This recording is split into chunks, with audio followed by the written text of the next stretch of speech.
It'll happen someday. She'll forget about you. She'll forget about all your lies for her own slice of truth. I swear I miss you from happy days past. Back when I always thought love would always last. Oh, I hope heaven. Oh, I hope heaven. Oh, I hope heaven finds you.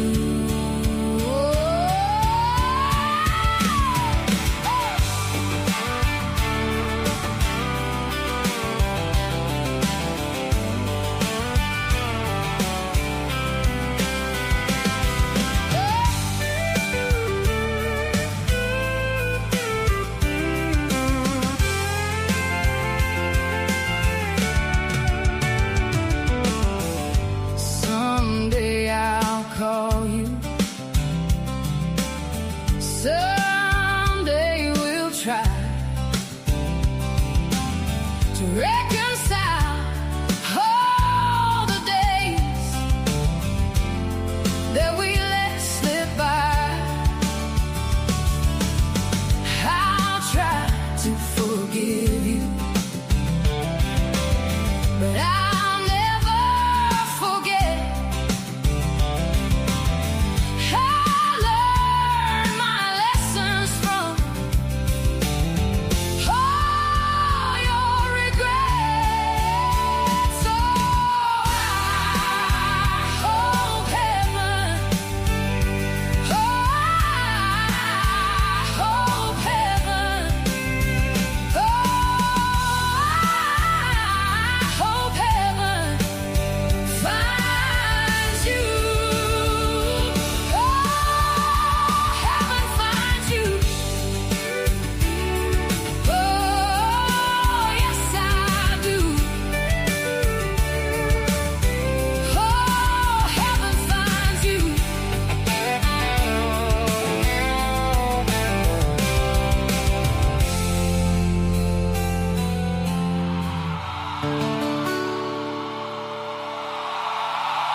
WDHN television station, along with other buildings.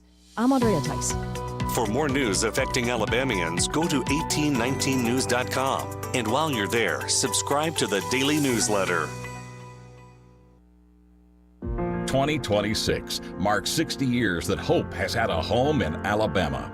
At the Alabama Sheriff's Youth Ranches, children who've lost everything through no fault of their own have found something priceless. A safe place to live, a loving Christian family, and the chance to simply be kids again. Here, boys and girls grow up surrounded by care, guidance, and faith, learning right from wrong, learning responsibility, learning they are valued and that their lives have purpose. As the Alabama Sheriffs have believed for 6 decades, it's easier to build boys and girls than to repair men and women. These former ranchers are now teachers, parents, business owners, and leaders, living proof that love, structure, and faith can change a life forever. As the Alabama Sheriff's Youth Ranches celebrate 60 years of serving Alabama's children, you can help ensure the next child has the same chance. Learn how you can make a difference at alabamasheriffsyouthranches.org. 60 years of building lives, and we're just getting started.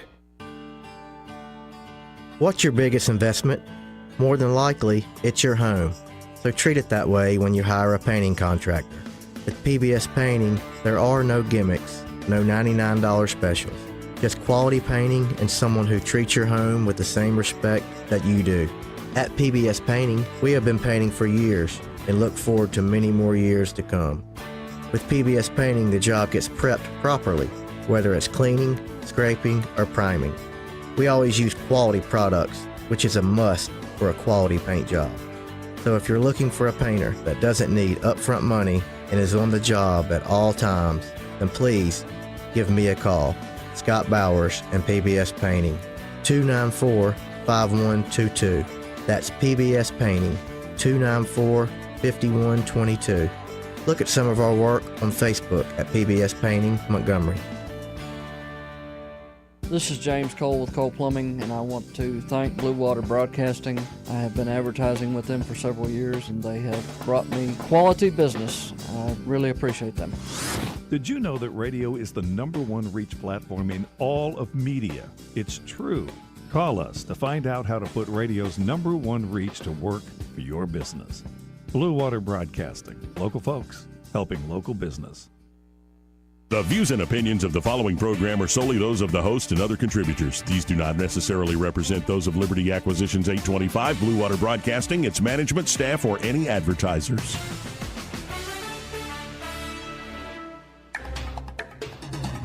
It's time for Montgomery's conversational radio show. It's News and Views on News Talk 93.1 FM. To join the conversation, call 272-9228.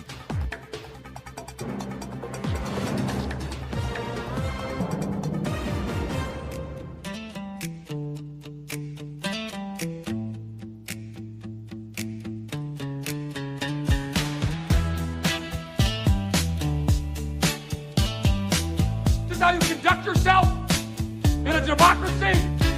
After damning politicians uphill and down dale for many years as rogues, vagabonds, frauds, and scoundrels, I sometimes suspected, like everyone else, I often expect too much of them. Joey Clark.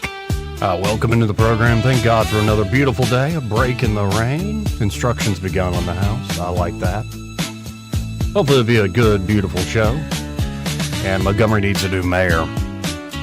Coming up on the program at 12:30, we have both U.S. Senate candidates joining us, not at the same time. At 12:30, Jared Hudson. At 1 o'clock, Barry Moore. But before we get into talking with the Senate candidates, the senatorial folks, let's go right to the phones, kick off the show as we always do on Wednesdays with Jeff Poor, host of The Jeff Poor Show. And, of course, he's editor-in-chief there at 1819news.com. He sometimes has to put up with angry calls after I write op-eds. Jeff, how you doing? Doing well. Thanks for having me on. I don't think that's happened in a while. I haven't been too salty to get you a negative call, I think, of late. No, it's been a couple of years, actually. You need to up the ante here. Yeah, I'll find out a way to piss off Coach or Ledbetter or somebody one of these days. But I want to start with where, the Senate campaign, these competing polls that are being put out. Look forward to talking to both candidates on the show today. But This looks like it actually might be a tight race. I say that, though, looking at the numbers of how badly John Cornyn was just beat by Kim Paxton in Texas last night. So, I don't know. That Trump endorsement seems pretty strong. Yeah, the Trump endorsement seems very strong and very more under polls, I think. But, Cornyn, here's what I think it is, to be honest. And there's a story up on 1819 News, it's our lead story. We were operating on this assumption that there were a number of likely Republican voters that they were based on the 2024 model, the 2022 model, and they said, these people came out to vote back then, they'll come out to vote this time. And all the polling throughout this cycle, there were so many undecideds, like more undecideds, like what's going on here? There's something off about all of this. Well, come to find out, as we sort of progressed, that it wasn't that necessarily that these people who were saying that they were likely Republican voters didn't come out to vote. So what does that do to the electorate? Well, I think it sort of galvanizes the true believers. You don't have this dilution of the vote because people who were motivated, the Trump endorsement mattered. The brand of conservatism. I just had Andrew Sorrell on and we talked about this. That mattered. In a low Republican turnout event, and Democrats have been grappling with this on their side for the last few years, but you see the candidate with the, whatever the argument is, there's just a certain brand, a certain thing that clicks in people's head that this is the more conservative guy, he tends to fare better. When you have a bigger electorate, when you have different people voting, and I think there's a little bit of dilution there, and I think that it may not change the overall outcome of these elections. Like, John Cornyn didn't lose because of voter turnout, but the margin becomes so much more eye-popping because of that there were people motivated to get out and vote against John Cornyn for whatever reason. Maybe they were motivated because Trump said, I endorse Kim Paxton. Maybe that's it as well. But it's that sort of realm. It's that leads to these like 30.2 to 1 voting margins, I think. Well, and it shows certainly in the state the Democrats are energized. They're just, maybe it is always the more pissed off party that seems like they're out of power, especially nationally, gets out there. And I'm looking at y'all's report April Marie wrote up that for Republicans, the decrease was sharp from a little over 660,000 votes in 2022 to just shy of 500,000 for this year's election. That is quite the drop-off. And I got to imagine in a runoff election, what are we talking about, tens of thousands of votes? How many folks actually show up just for these runoffs? Yeah, and, but the saving grace there is Democrats who voted in the Democrat primary cannot vote in a Republican primary. So I'm not sure how this is going to apply, but I do think it matters in the general election. Assuming they can maintain this level of enthusiasm, because let's consider this, like, in that story there's a chart, and it breaks down some of the counties, particularly Montgomery, Tuscaloosa, Madison. Wow, Madison County. Look at what it was in 22 compared to 26. There's some districts that are wholly in Madison County that may be in trouble. That we may have Republicans in this cycle could lose a legislative seat or two to a Democrat, and that would erode the supermajority. Yeah, 35,000 Democrats turned out this year in Madison, and only 31,000 Republicans. Wow. Compare that to 22, it's remarkable. It's a 39% drop for Republicans. That's insane. So what does this matter? I mean, what does it matter? And the race, two races, I think it matters in your list for your listening audience. You can't get out Shamari figures here. If they go with the 6-1, the quote-unquote 6-1 map, he's got a shot at keeping the state 5-2, I think. If you have a weak Wiregrass candidate running in AL2, and you have a very well-funded Shamari Figures, incumbent member of Congress with a nuclear-hot Democrat energized voting base,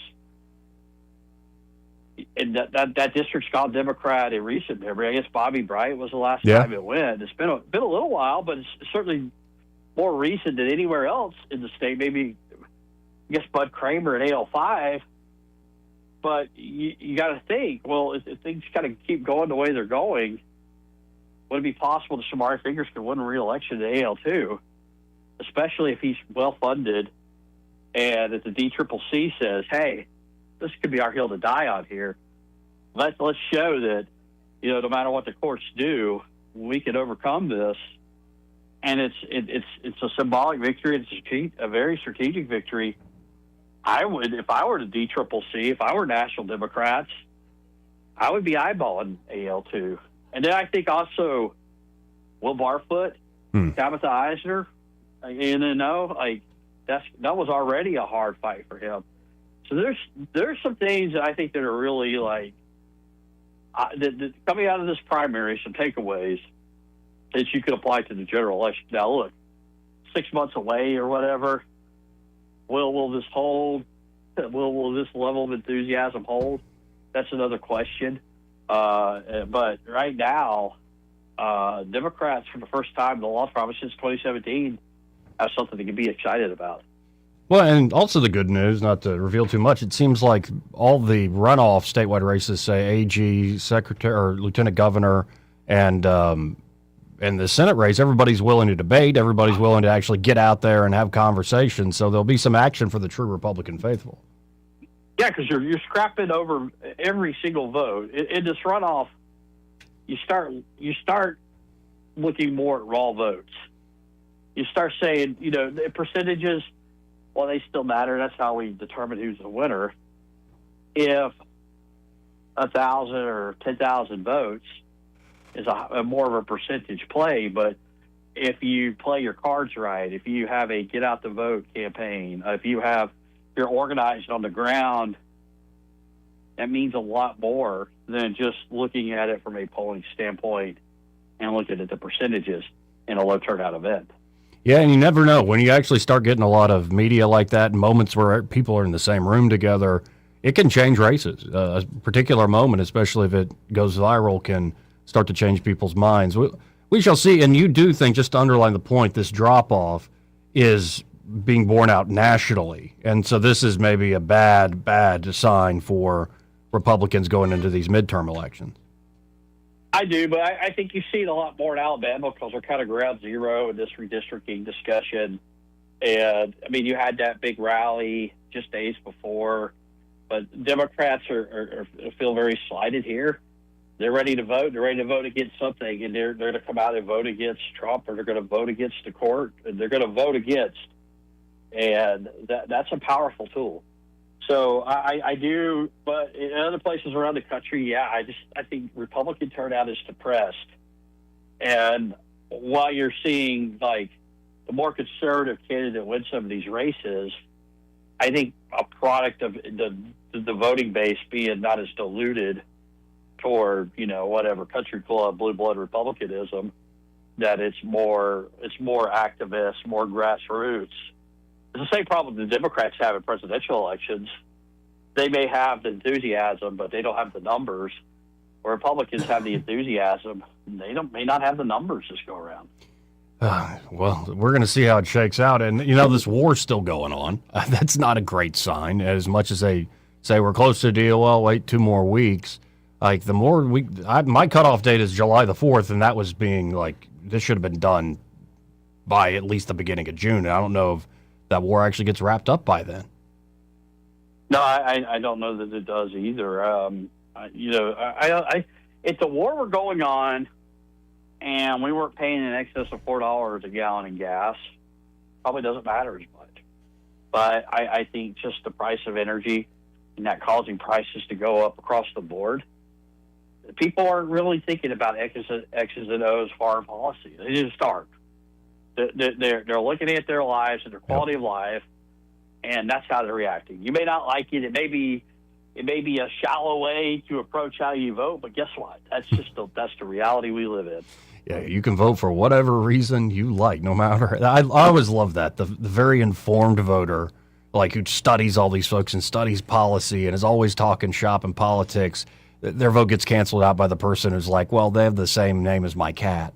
I named my cat Jared. It's you gotta love America. But I mean, they pay taxes. They just that's just the reality. Like, man, my gas prices have gone up since Donald Trump's been president. I don't really care who's in charge. I would vote against the Republican Party because it's really hurt my bottom line.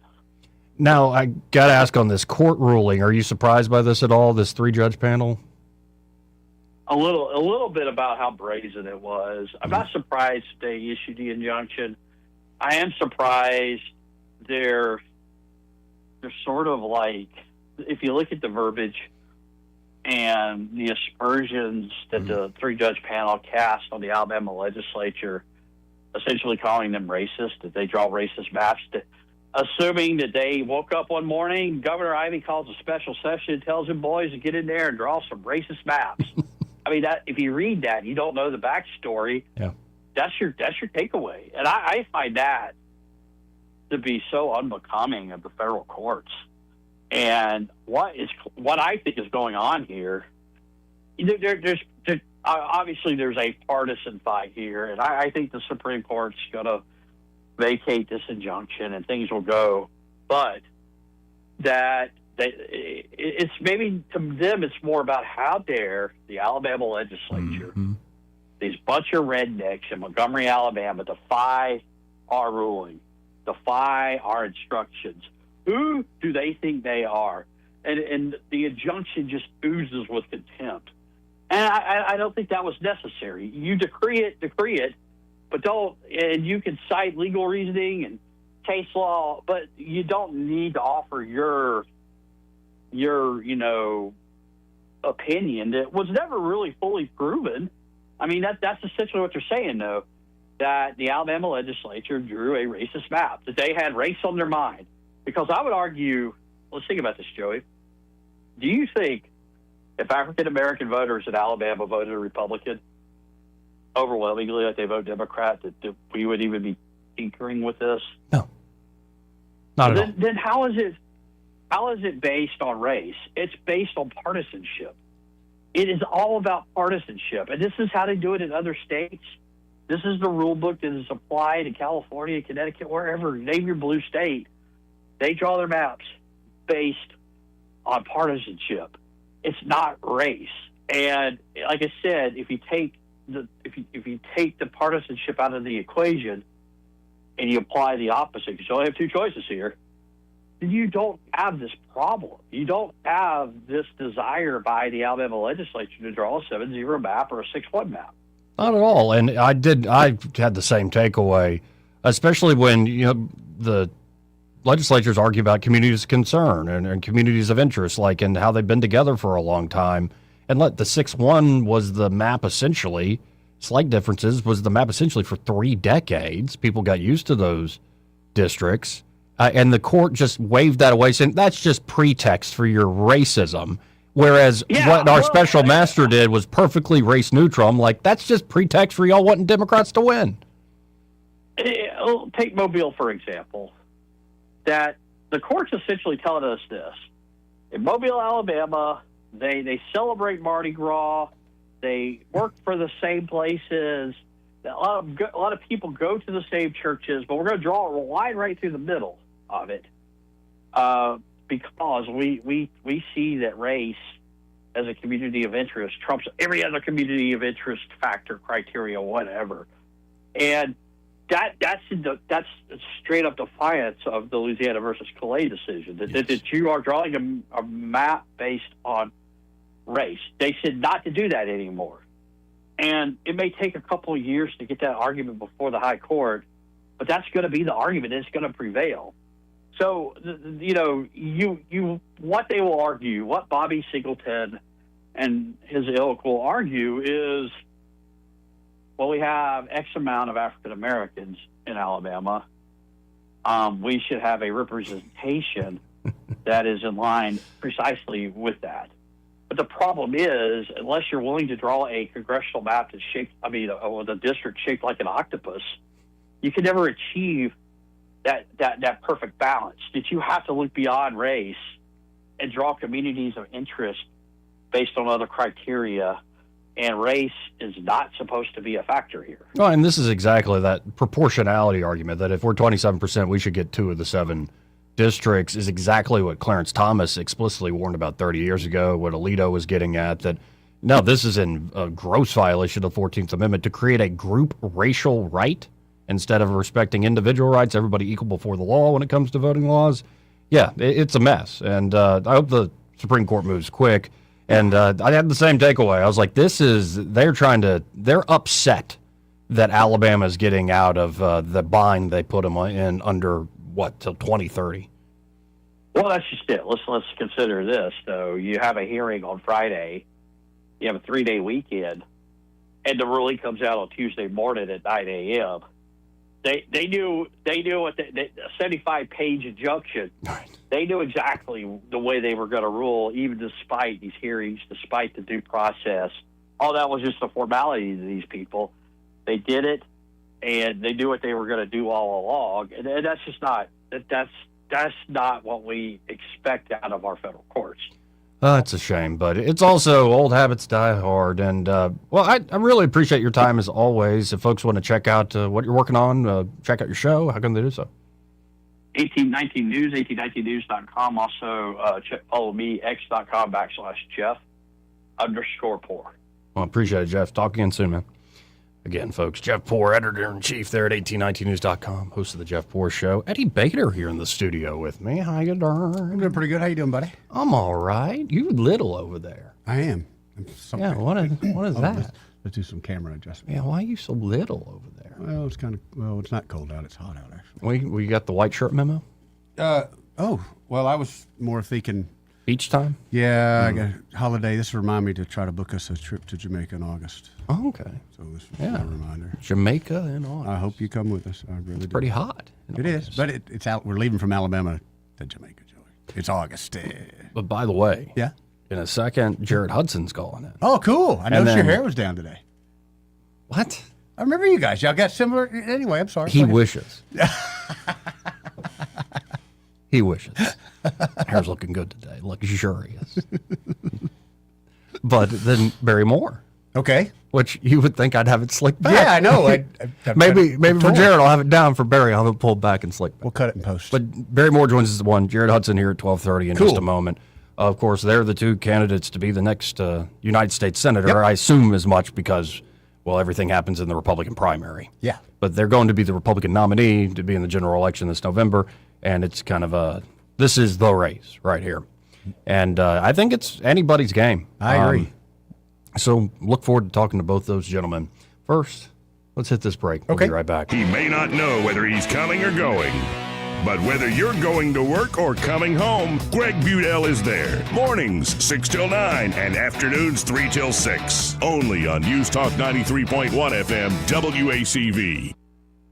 Welcome to Eclectic Coins, Montgomery's largest coin dealer, specializing in buying and selling investment-grade gold and silver coins. And they have a large selection of rare coins and coins from around the world. Visit them at 543 Northeastern Boulevard or on the web at eclecticcoins.com. Eclectic Coins, where collectors who know go. This is your roving reporter, and today I'm talking with a political activist. That's right, man. And could you please explain to us your red cap with the letters MMRGA? Yeah, man, this is my MARGA hat. MARGA?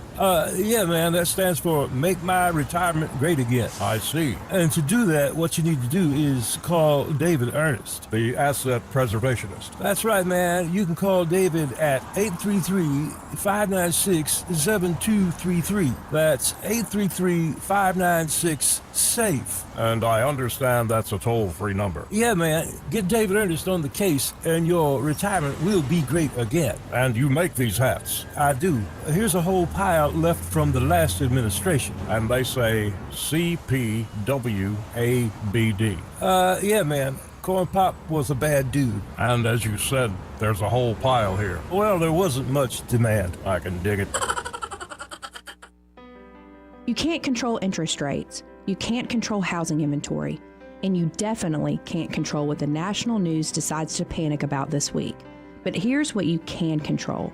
You control your timing. You decide when it's the right time to buy, when it makes sense to refinance, and when to tap into your equity to renovate, invest, or consolidate debt and free up monthly cash flow. Real estate decisions aren't one size fits all, and they shouldn't be driven by headlines or social media noise. They should be based on your goals, your finances, and your life. The smartest moves happen when you focus on what you can control and work with someone who helps you see the full picture.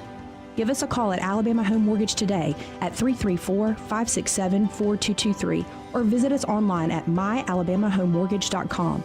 That's Alabama Home Mortgage, because there is a difference in mortgage companies. NMLS 1586368, Equal Housing Lender.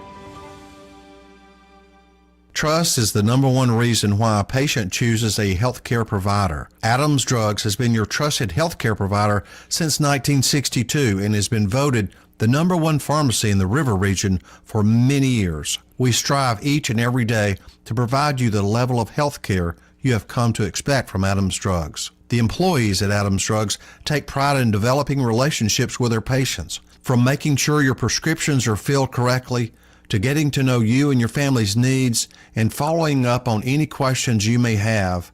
Adams Drugs employees deliver top-notch service. We ask you to visit us at any of our locations in Montgomery, Prattville, Wetumpka, Millbrook, and Pine Level Marbury and give us a chance to earn your business.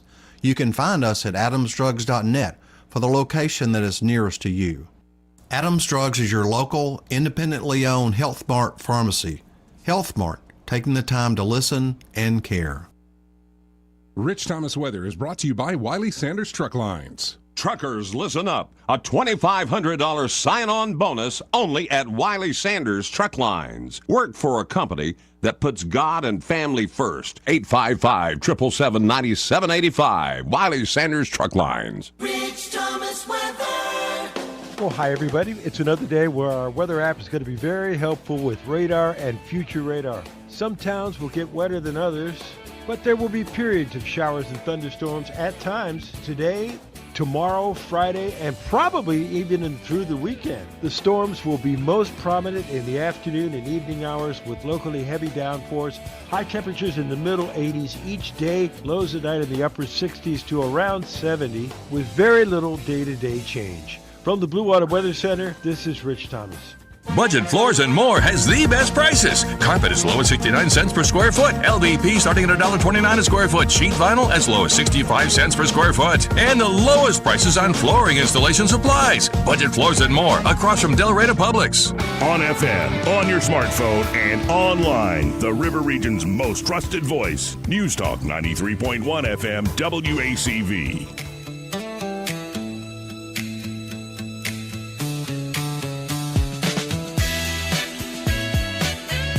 Joey Clark. Welcome back. And as promised, we have here on the phone lines United States Senate candidate. He's in the runoff to be the Republican nominee in the November election, to be your next senator. Jared Hudson joining us. Jared, how are you? Yes, sir. This is Clark. And I'm sorry. I'm an idiot. I hit the wrong button, Jared. Yeah. Wasn't me this time. Jared, how you doing? Doing good, brother. How you doing? I'm great. Congratulations on making the runoff, kind sir. Man, thank you so much. God has blessed us tremendously. I cannot complain. It's easy when he pays the road. You just walk down it. Yeah. I think that's how it always works, by the way. Man, that's the way it is. That's the way it is. Hey, how's my TF Red brother doing? Old Ranger boy himself. Oh, he's in Ohio. I think he's going to call in a little. Really? Yeah, a little after 2:00. He's got something he saw in Ohio that he wants to talk about the downfall of the country or something. He's all worked up, so I'm looking forward to talking to him. Excellent. I don't know if he is in the studio with you today. No, I got Eddie Bader who's trying to get me to go on something into Jamaica or whatever. Vacation, man. Vacation. I think it's a trap. I think he's CIA. Dude, yeah, 100%. Be careful of that stuff. Be careful of that stuff. Yeah, out of the country, you never know. You never know. Yeah, I've been on this good straight and narrow path. I don't want Eddie screwing put that to up. the test. Anyway, let's get to business. First off, I'm seeing competing polls out there. Just general question: how do you see the race right now? Man, I mean, we're doing good. We've been to all 67 counties during the primary, still going to them right now, meeting people, visiting with people. And the benefit we have is, like, when you meet with the people of Alabama, when I get to sit down and talk with them, we win them over and we earn support. So it's just about getting out there, getting your message out there, and seeing the people. So we're doing great there. The only poll that matters is the poll that happens on June 16th now, right? So now it's a mano-a-mano, two-man race, and on June 16th, Alabama will elect who they believe their next U.S. Senator should be. Yeah, and there's probably going to be, there was a debate, last night, and there's going to be multiple forums, I think, before that date. Yeah, I don't know. I know they call them, sometimes they call them debates. It seems like most of them are forums where people will send in questions. I know that's what they did last night. They would send in questions for, all the candidates that are in the runoff, and, the two candidates would stand on stage. They would send us in questions, ask us those specific questions that people sent in, and then give you a chance to kind of give your opener, just opening stump speech, mine, hey, Christian conservative, born again believer in person Jesus Christ, 7th-generation Alabama family man, war fighter, law enforcement officer, business owner. So you kind of give that thing, and then they give you your questions, and then you close. And it's actually really good. It was, a really good event last night. I was thoroughly impressed with how it was conducted. Now, I just got to be straight up with you. I voted for Barry in the primary because, I guess my basic reason is I knew him when he first won that congressional race all those years ago here in this area, and liked a lot of what he did when he got into the Congress. But, I'm happy to be convinced otherwise. It's honestly, I meant what I wrote this week in my column. I think whoever wins, a good Christian man's going to win. So if you had to try to sway somebody like me, and there might be a lot of folks like me who voted for Barry in that first congressional race here in the River region, what would be the pitch? I would say the biggest thing is the definition of insanity is doing the same thing over and over again, expecting different results. The reason I'm running is because for far too long we've had career politicians that make backroom deals with special interest groups, and they don't deliver for the people that they're elected to represent. And that's why I'm running for the U.S. Senate, is because, one, I'm not a career politician. Two, I'm a war fighter, a law enforcement officer who has actually done the work. All of these politicians say, hey, we want to support veterans, right? We want to help our war fighters, but they've never been a war fighter. They say, hey, we want to deport illegal immigrants. We want to support our local law enforcement, but they've never been on the ground working or hooking up criminal illegal immigrants or criminal illegal aliens and sending them back to where they came from, or just putting criminals in jail, right? And then finally, being a true 7th-generation Alabama family man, for me, that is, I'm raising my girls right here in the state of Alabama, and the decisions we make today are going to impact them down the road. And right now, we're in the position we're in because of 50 years of bad domestic and foreign policy. I believe I'm the best man for the job to make sure that we don't continue down that same road these career politicians have taken us down. So you say that he's been there, and his track record, it puts him in that career politician camp. I mean, I was in the SEAL teams when I think he first took office, at least at the state level. Yeah. So, I mean, he's been doing this for the last, 16, 20 years. I think that's long enough to say, hey, what has changed? And from what I've seen, I feel like it's only gotten worse. So, again, making sure that we elect officials that are going to deliver for the people of Alabama. And here's the other thing. The biggest things impacting Alabama are not these howl at the moon issues that everybody's talking about. The biggest things are affordability. Well, how do we fix affordability? Well, one of the biggest inflation drivers we've talked about is the housing market, supply and demand of the housing market. Now we've got a war going on where we see war just is unbelievably inflationary. And we see the price of oil going up just because we're on global oil markets, even though we produce 75 to 80% of it domestically. So when we look at that, we got to push to codify or at least help President Trump do some of the things he's talked about, like 18.5 cents per gallon for gas, 24.5 cents a gallon for diesel, and saying, hey, we're going to pause the federal gas tax so that Alabama families can breathe for your shipping of your groceries, of whatever you need to live your everyday life, but also at the pump a little bit. Things like that is what helps us move forward when we're in such dire straits as a state and as a nation. Average income for the state of Alabama is $47,000 a year. That means in order to survive, you have to work 2 jobs. Most people do work 2 jobs.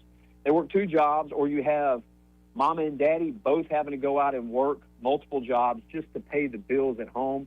We've got to bring back for our state, make sure that our dollars don't go to Learning Centers in Minnesota or continue to go to the Taliban or subsidizing health care for illegal immigrants. It's got to come back here and invest in our workforce education, our infrastructure, so that we elevate our way of life and can get higher paying jobs while we work at the same time to decrease the inflationary burden that's been placed on our families that just raise our overall cost of living. And that's just one simple thing, but the reason I talk about it is because when I go to all 67 counties, that is the one thing that everybody talks about: affordability and grocery pricing.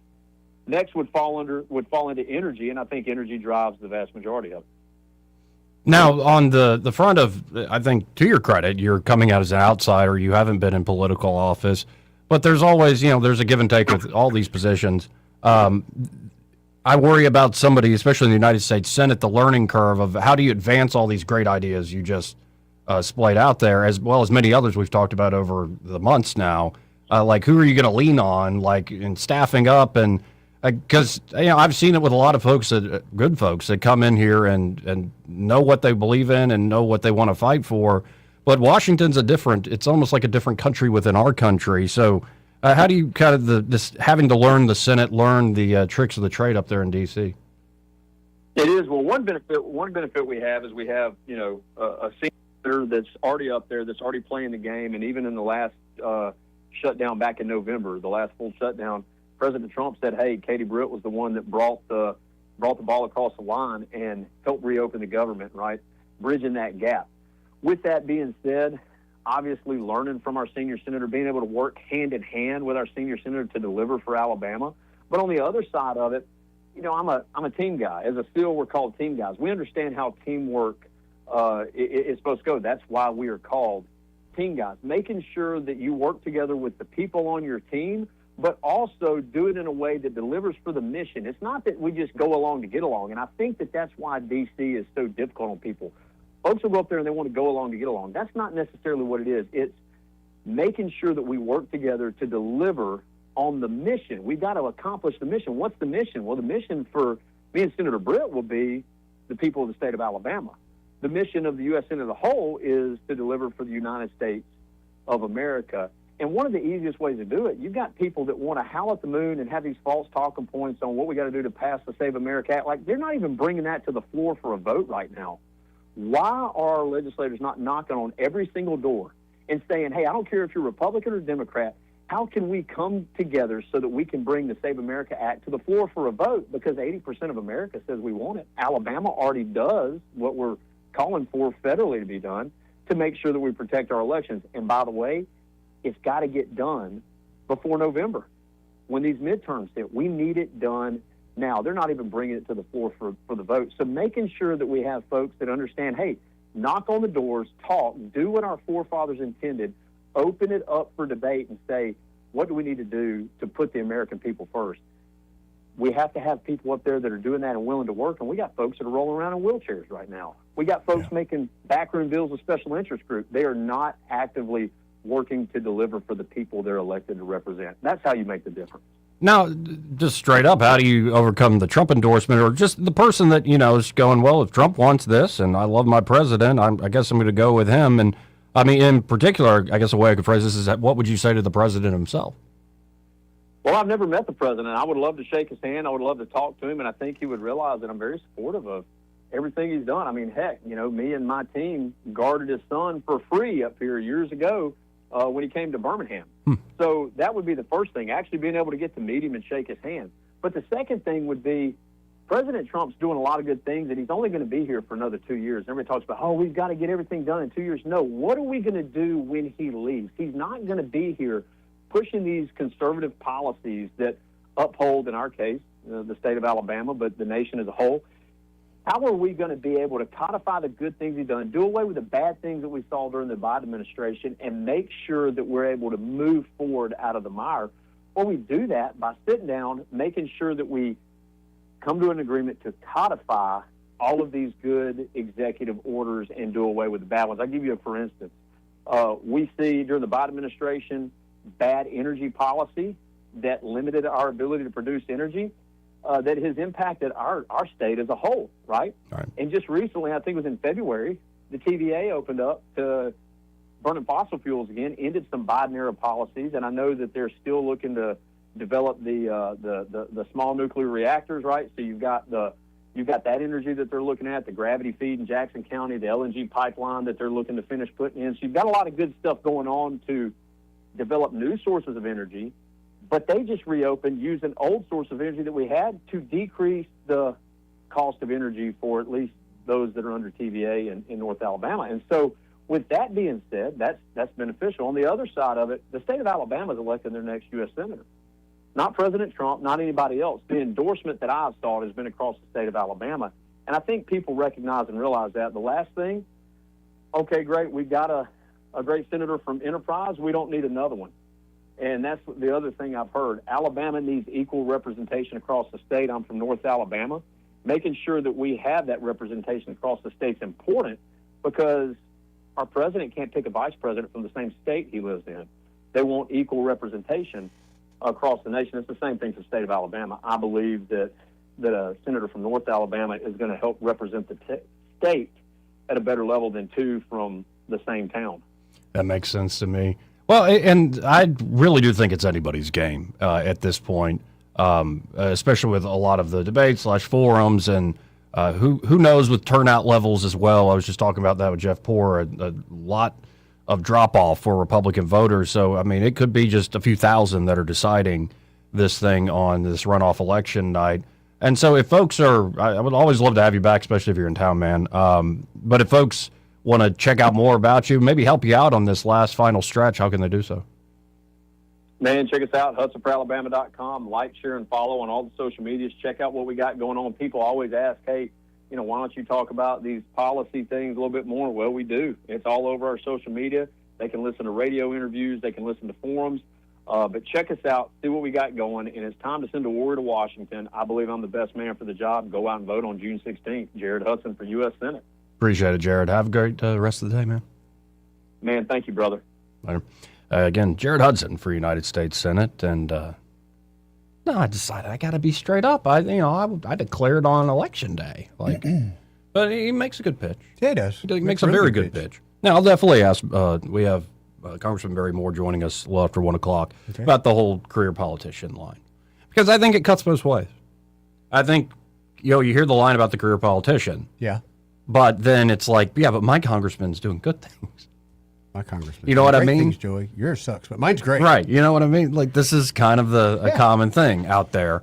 And in many ways, I remember seeing Barry get that elected that first go around, and he immediately joins the Freedom Caucus, all this stuff. And I would, if I was sitting having a beer with Jared, like, one senator or one congressman, like, is not going to change the entire dynamic of Washington, D.C. No, presidents do. And Trump has certainly changed the dynamic, but not even Trump has had the, power to fully change the dynamics of No, he hadn't, which is a little disappointing. The swamp. Even this second go-round. Right. Yeah. So, but it can be that, you got up there and you've lost the plot. Or it could be you got up there and you know the lay of the land better, and you know what traps are being set and what, you talk about special interests and lobbies, where is that going to go? But then, to Jared's point, he would be an outsider coming in. And he wouldn't have those necessarily same relationships. Correct. Now, there's an interesting rub to this where I think, want a team of rivals as our two senators. Of course you do. You know what I mean? Yeah. Well, you're all about the anarchy. That's not anarchy. You're all about the unstable. I am all about healthy tension. That's what you want to call that? Yes. Okay. Healthy tension. And that's what I'm about. No. With men, remember, Joey, it can always come to blows. With women, they're just going to slap you, and there's not much you can do about it. Well, that sounds like it's coming to blows. They're just going to slap you. A slap can hurt, man. Dude, it hurts. No, it's not. Yeah, it's not going to injure you, but it's going to sting. Oh, it stings on the inside, too. Yeah, for many years. Anyway, no, I think Jared makes a good case for himself, and Barry Moore better not be sleeping. There's a lot of days left in this runoff campaign. A lot of days left. And, I caught some of the clips from that forum that was last night, and was like, Jared handles himself quite well. Good. So we'll see. We should. And look forward to talking to Congressman Barry Moore here in about 10 minutes. All right. Got to hit another break here, but we'll be right back. All right. Want to carry News Talk in your pocket? Download the News Talk 93.1 app from the App Store. Available on iPhone and Android. Never miss a moment. Download now. Behind every clean lobby, every polished boardroom, every safe, spotless workplace, there's Janie King Franchise Center who takes pride in making it happen. These are your neighbors, people who live here, work here, and care about the businesses that shape our community. They show up, they follow through, and they make sure your facility is ready for the day, every day. That's why companies across the community trust Janie King as their local cleaning partner. Visit JannieKingCleans.com today. For too long, Alabama's statewide news companies have shamed us for our conservative Christian values. Alabama deserves a news company that cherishes our culture, a company that isn't bought and paid for by the powers that be. 1819 News is that company. Run by Alabamians for Alabamians, 1819 News celebrates what is good and beautiful about our state, while exposing those who work against our values in secret. Just go to 1819news.com to learn more. Subscribe to our newsletter. That's 1819news.com. We get this question all the time. Do you handle that? Buying or selling a home? Yes. Commercial? Yes. Land or investments? Absolutely. Hannah and Eddie Realty Group. One team. Every real estate move. 334-322-0662. When news happens, you'll hear about it first. The River Region's most trusted voice. News Talk 93.1 FM WACV.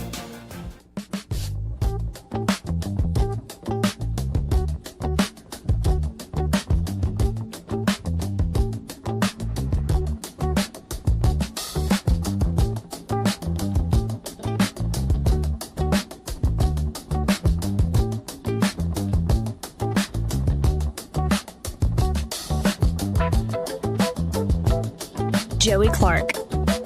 Welcome back. Let's go to the phones and talk to Clark. Hey, Clark, how you doing? Hey, wait a minute. You had this big introduction for Clark earlier, and now you're just coming into, hey, Clark, how you doing? When he runs for United States Senate, I'll kiss his butt a little more. I tried, Clark. Hey, Clark, how you doing? Clark is Clark with an introduction. So, Mr. Hudson brought up a great point. Yeah. All right. Clark, we've lost. Right now, I think we're losing him. Start over, Clark. Hey, because Clark? all we heard was great point, and then we've been silent since then. Start over. What was the great point? oh, we got Trump for 2 more years, and what happens after that? Right. Okay. That point has bothered me greatly up until this week. Much ado is being made about Donald Trump's endorsements, the power his endorsements have. He's reshaping the Republican Party, et cetera, et cetera. And the GOP establishment, the Democrat Party, and the media talking heads are going to want us to think this is all about Trump. And it's not. It's about the MAGA people. Okay?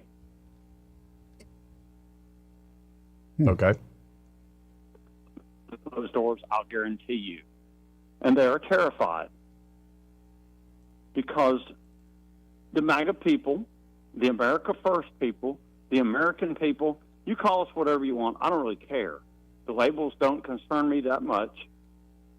We're coming to the realization that when we hire people to represent us,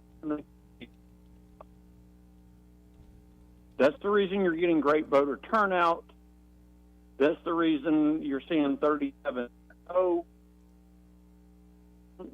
Donald Trump has an expiration date, and it's not that far in the future. MAGA, the American people,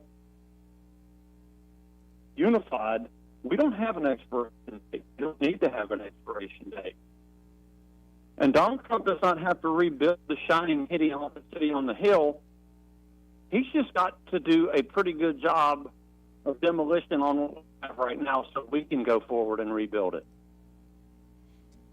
I think you're making a Good point, and it opens things up because, like I have clips queued up to play both the Vice President and the Secretary of State at this cabinet meeting that was called today. Mm-hmm. I think it's going to be a fascinating argument about the future of the party and who's actually going to lead things. But let's also be straight up. Trump might not be president in 2 years, but he's not necessarily going to completely go away. Right.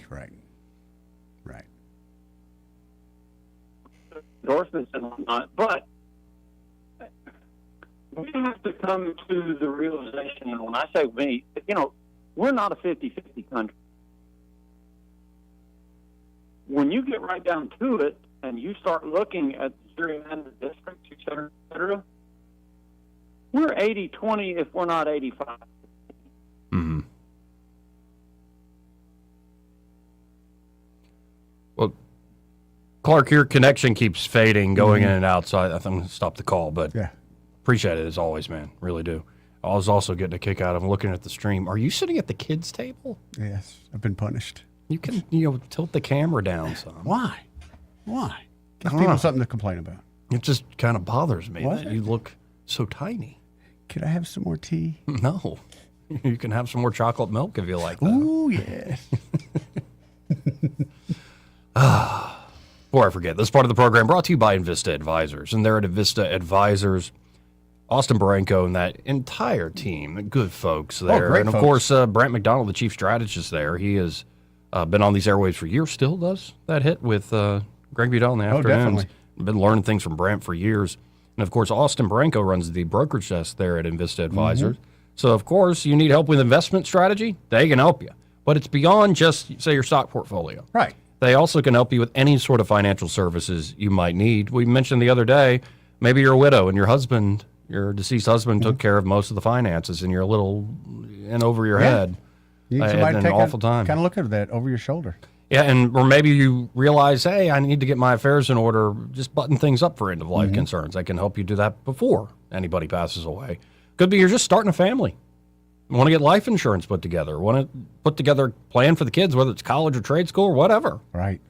Just looking out for your family, looking out for your kids. Could be you started a nonprofit, and now it's really, really popular. And what you used to be able to do is like you and the wife and one other person who volunteered to like manage this nonprofit. Right. You're like, I Can't do that anymore? We don't have enough arms. Right. Or legs.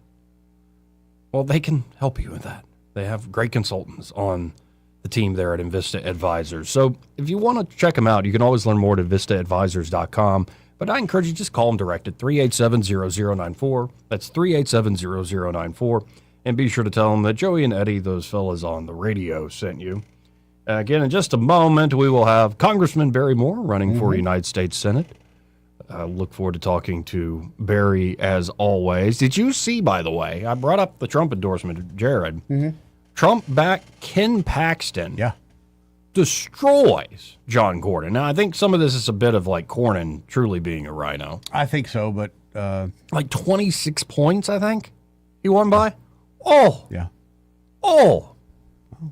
Let that be a message delivered. Yeah. You know? By the way, I shouldn't be a brat and say these things. Say Remember that clip we were watching the other day where Trump was signing some executive order to bring down the cost of like healthcare access and other things? And Katie Britt was right there behind him. And he said, Katie, and we're good friends. I hope I don't have to pull my support and we're on the wrong side of each other. He said something to that effect. Really? No, I always want to be on her side. Yeah, like, he does.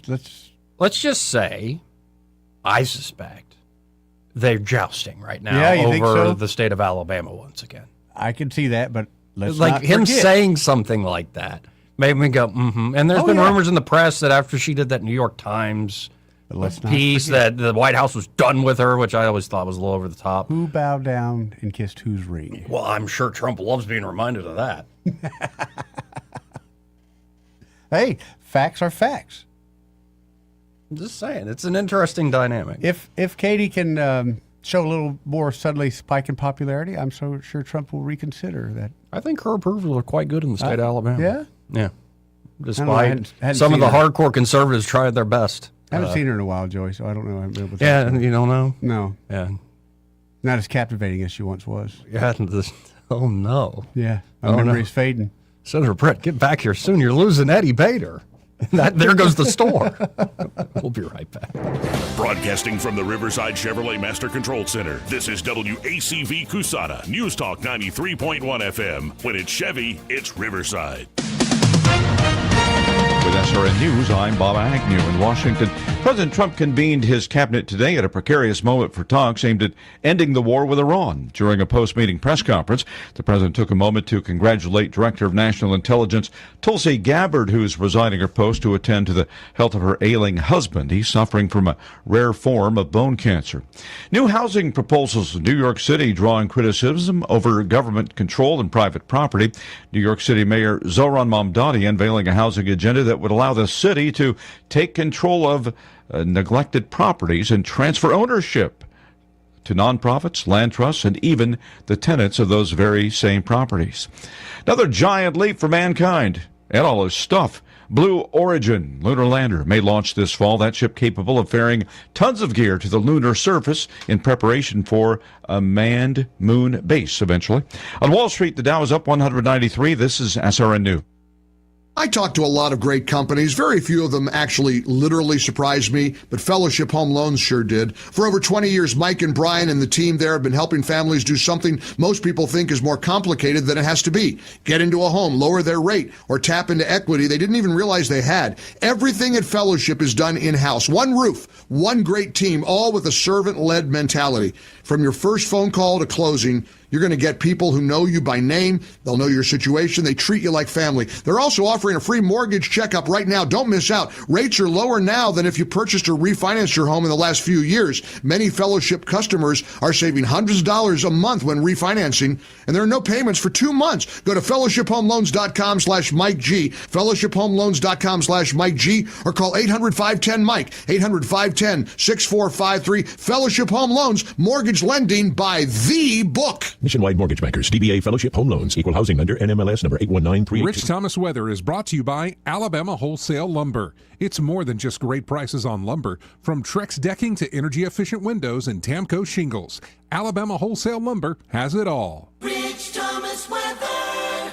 Well, hi, everybody. It's another day where our weather app is going to be very helpful with radar and future radar. Some towns will get wetter than others, but there will be periods of showers and thunderstorms at times today, tomorrow, Friday, and probably even through the weekend. The storms will be most prominent in the afternoon and evening hours with locally heavy downpours, high temperatures in the middle 80s each day, lows at night in the upper 60s to around 70 with very little day-to-day change. From the Blue Water Weather Center, this is Rich Thomas.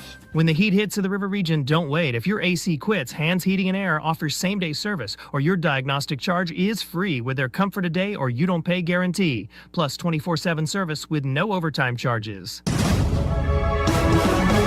From the Blue Water Broadcasting News Center, these are today's top stories.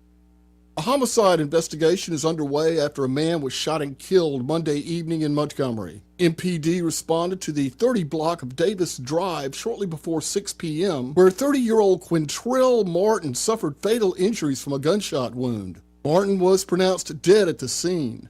Details are limited, but investigators believe this was a targeted shooting, not a random act.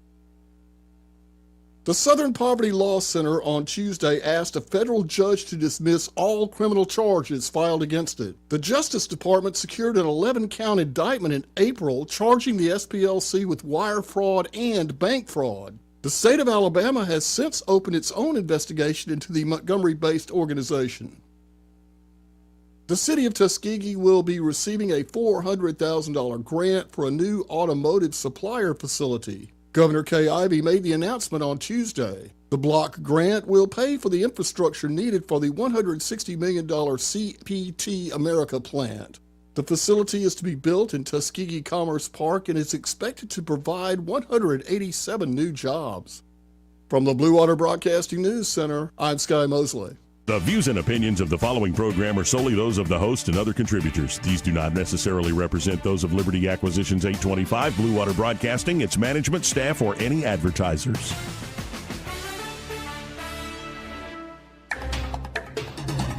It's time for Montgomery's conversational radio show. It's news and views on News Talk 93.1 FM. To join the conversation, call 272-9228.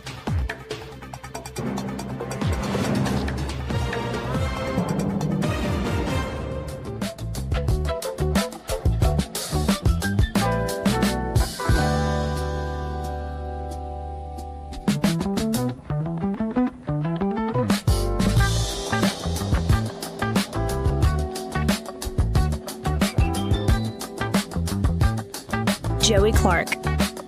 Welcome back. I'm your host, Joey Clark.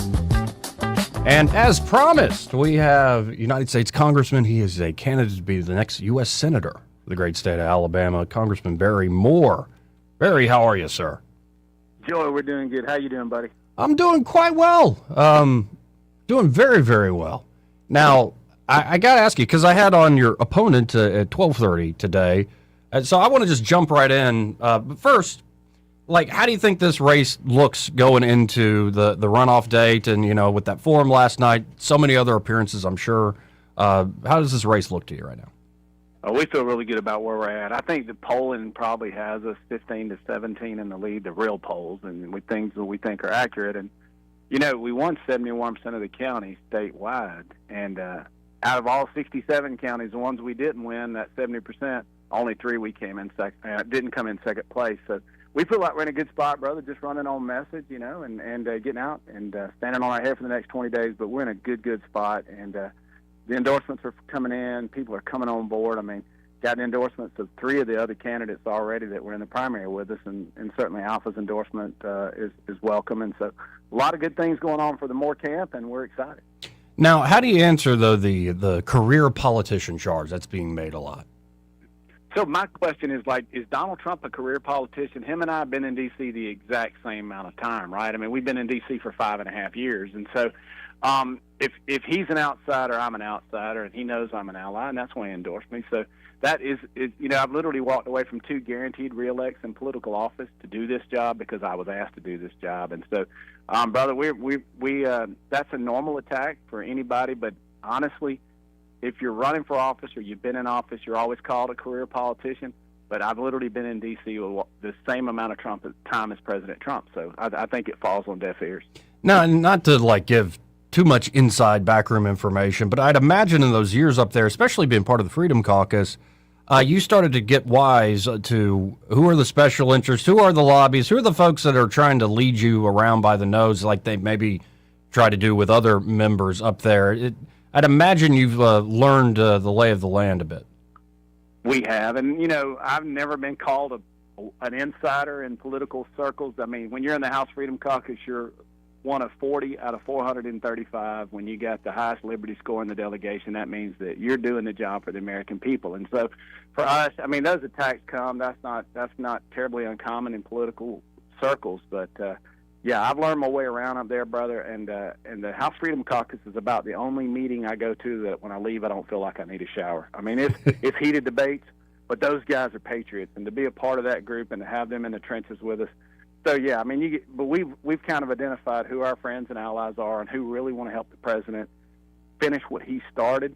As we address this government and we really try to make America great again, the system will fight you every step of the way, but like I said, we've been in the fight. We've got some good friends with us, and the president's doing what he can to right the direction of this country. And so we're in it to win it for him, brother.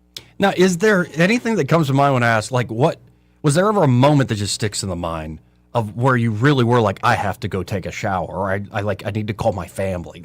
Was there any moment that was particularly just creeped you out? There are probably quite a few of those, honestly. But sometimes when people walk into your office or you bump into these guys, and they're like, you can just tell that they're trying to spin something that is not real. Like they're trying to paint something for their benefit that really is not best for the American people. And they'll try to spin it to get you to come along, but you see it for what it is. And like I said, having been there 5 years now and having good friends around me that get it, it's good to have allies and friends in the fight that say, hey, I know this guy or this girl, they better watch this. But you can pick it up on it. We've got a pretty good censor nowadays for the BS, as they say. Now, what do you hope to really get done? Especially in the Senate, you get a 6-year term. You can look down the horizon a little more. What are some of the top issues on your mind that, I mean, could be very germane to the moment, with especially like inflation still an issue and the cost of goods, but anything that really comes to mind that you hope to accomplish? Well, you know, one of the things that people have been following is that Save America Act, where we just literally have U.S. citizens with IDs voting in U.S. elections. You know, the left always, there was foreign interference in elections, the Russians colluded and they interfered in our elections, when the reality is they want people who are not U.S. citizens voting for American leaders and for U.S. leaders in politics. And I'm like, that is the ultimate, like, foreign interference in election. You and I can't go to Mexico or to wherever and vote for their leaders. Why on earth would we be dumb enough as a country? So that's one of the things. And there's so many executive orders. President Trump has 350 executive orders. And I just dropped an immigration accountability project. I carried 5 of those executive orders and 1 immigration reform bill. Those sort of things that we need to codify, Joy, and get them into law so that the next president with a pen and phone that might not be Trump, might not be Vance, might not be Rubio, might be some leftist, can't undo what we've done while the president was trying to do the right thing for the future of the country. And so we've got to codify his executive order, so that has to be a priority. Now, how do you think you will work with the current junior, will be senior senator soon, Senator Britt? And, here's what I'm thinking about. For years, we had Rich Shelby and Jeff Sessions, that seemed like a pretty good dynamic to me. Yes, absolutely. And Katie's in her lanes. I mean, she's on appropriations. She's got some areas that she understands and runs. And I have talked, and with my thoughts, our coach and I have the same Liberty score. Like, we're both at a 95, 96, 2 of the top in the country. And for me to backfill the lanes where coach is, make sure that I'm working on, the defense parameters, the veterans parameters, the agriculture parameters, the things. As we look at Alabama, you've got so many committees that you're on, and you have to align your needs for the state with the committee assignments in D.C. And one thing people don't know about is if you come out of the House to the Senate, you get preferential treatment over a newcomer to D.C. So being able to target those committees and having that House experience, they give you a preferential treatment on committees. So we're going to try to backfill where coach is. Katie stays in her lanes, and we work with the governor, Tuberville, and we work with the delegation. That's how we're getting these wins for Alabama, whether it's Hadrian, 1,000 new jobs in the Shoals, Space Command, Lilly's $6 billion investment. I mean, the port, the things that we're doing to grow the economy in Alabama, you just have to get in your lanes, but the delegation has to work together to get the wins. And I did not know that. So you have a leg up on the seniority system that's well known in the United States Senate. You'd be able to get a little more preference in your committee choices. Yes, actually, out of all the congressmen that are running for the Senate, Kevin Hern from Oklahoma, I think, is the only one that will have a higher level of assignment on committees, because Harriet Hageman and those other guys, she came in after I did. So as we transition over to the Senate, we'll have Julia Letlow from Louisiana. As we transition over to the Senate, we get preferential treatment on committees. So having been in D.C. for 3 terms, which is 6 years, when you go over to the Senate, they take that into consideration when they're assigning committees. Now, I got to say, like, I'm sitting here thinking back to that first race. And, I mentioned this earlier, that I voted for you, and I think that's still the plan here for the runoff. But I'm thinking back to that first race for Congress, and it's kind of amazing, like, just when you look back in hindsight, how it all works out. That makes sense. Brother. Amen.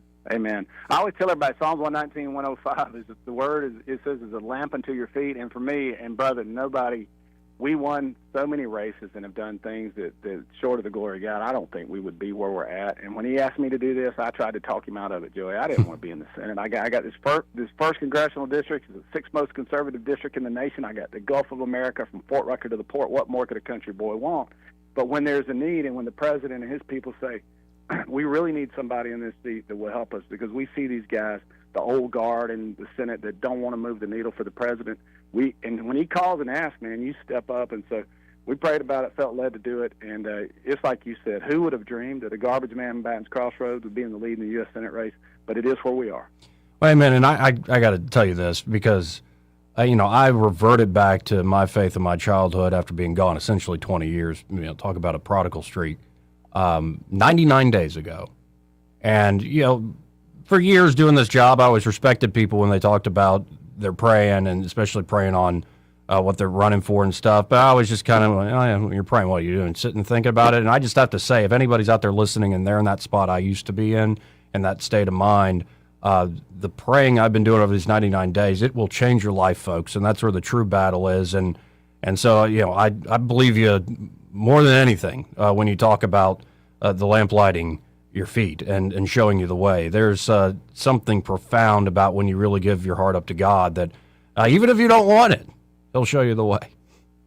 Brother, that's the only thing the Father cares about. He don't care about titles. He don't care about wealth. He cares about the soul of man. And so if you seek, and Abraham was told that his obedience is counted as righteousness. So when the Lord calls us to do something, you walk in obedience, and then you say, Lord, credit that to my righteousness, because it is a calling. And none of us, and look, even in Romans 8:28, it says all things work together for good for those who are called according to purposes. So sometimes you'll run and you won't win, but the Lord still can work that for your good. And so for us, it's a calling, and we're so amazed at how faithful He is. Even at times of doubt, the Lord just always delivers. Heather and I were talking about this morning. It's just amazing to watch Him work in our lives. But I'm excited for you because I knew you had come back to your faith. I didn't know it was 99 days ago. But brother, that is where life really has meaning, and that's where you make a difference.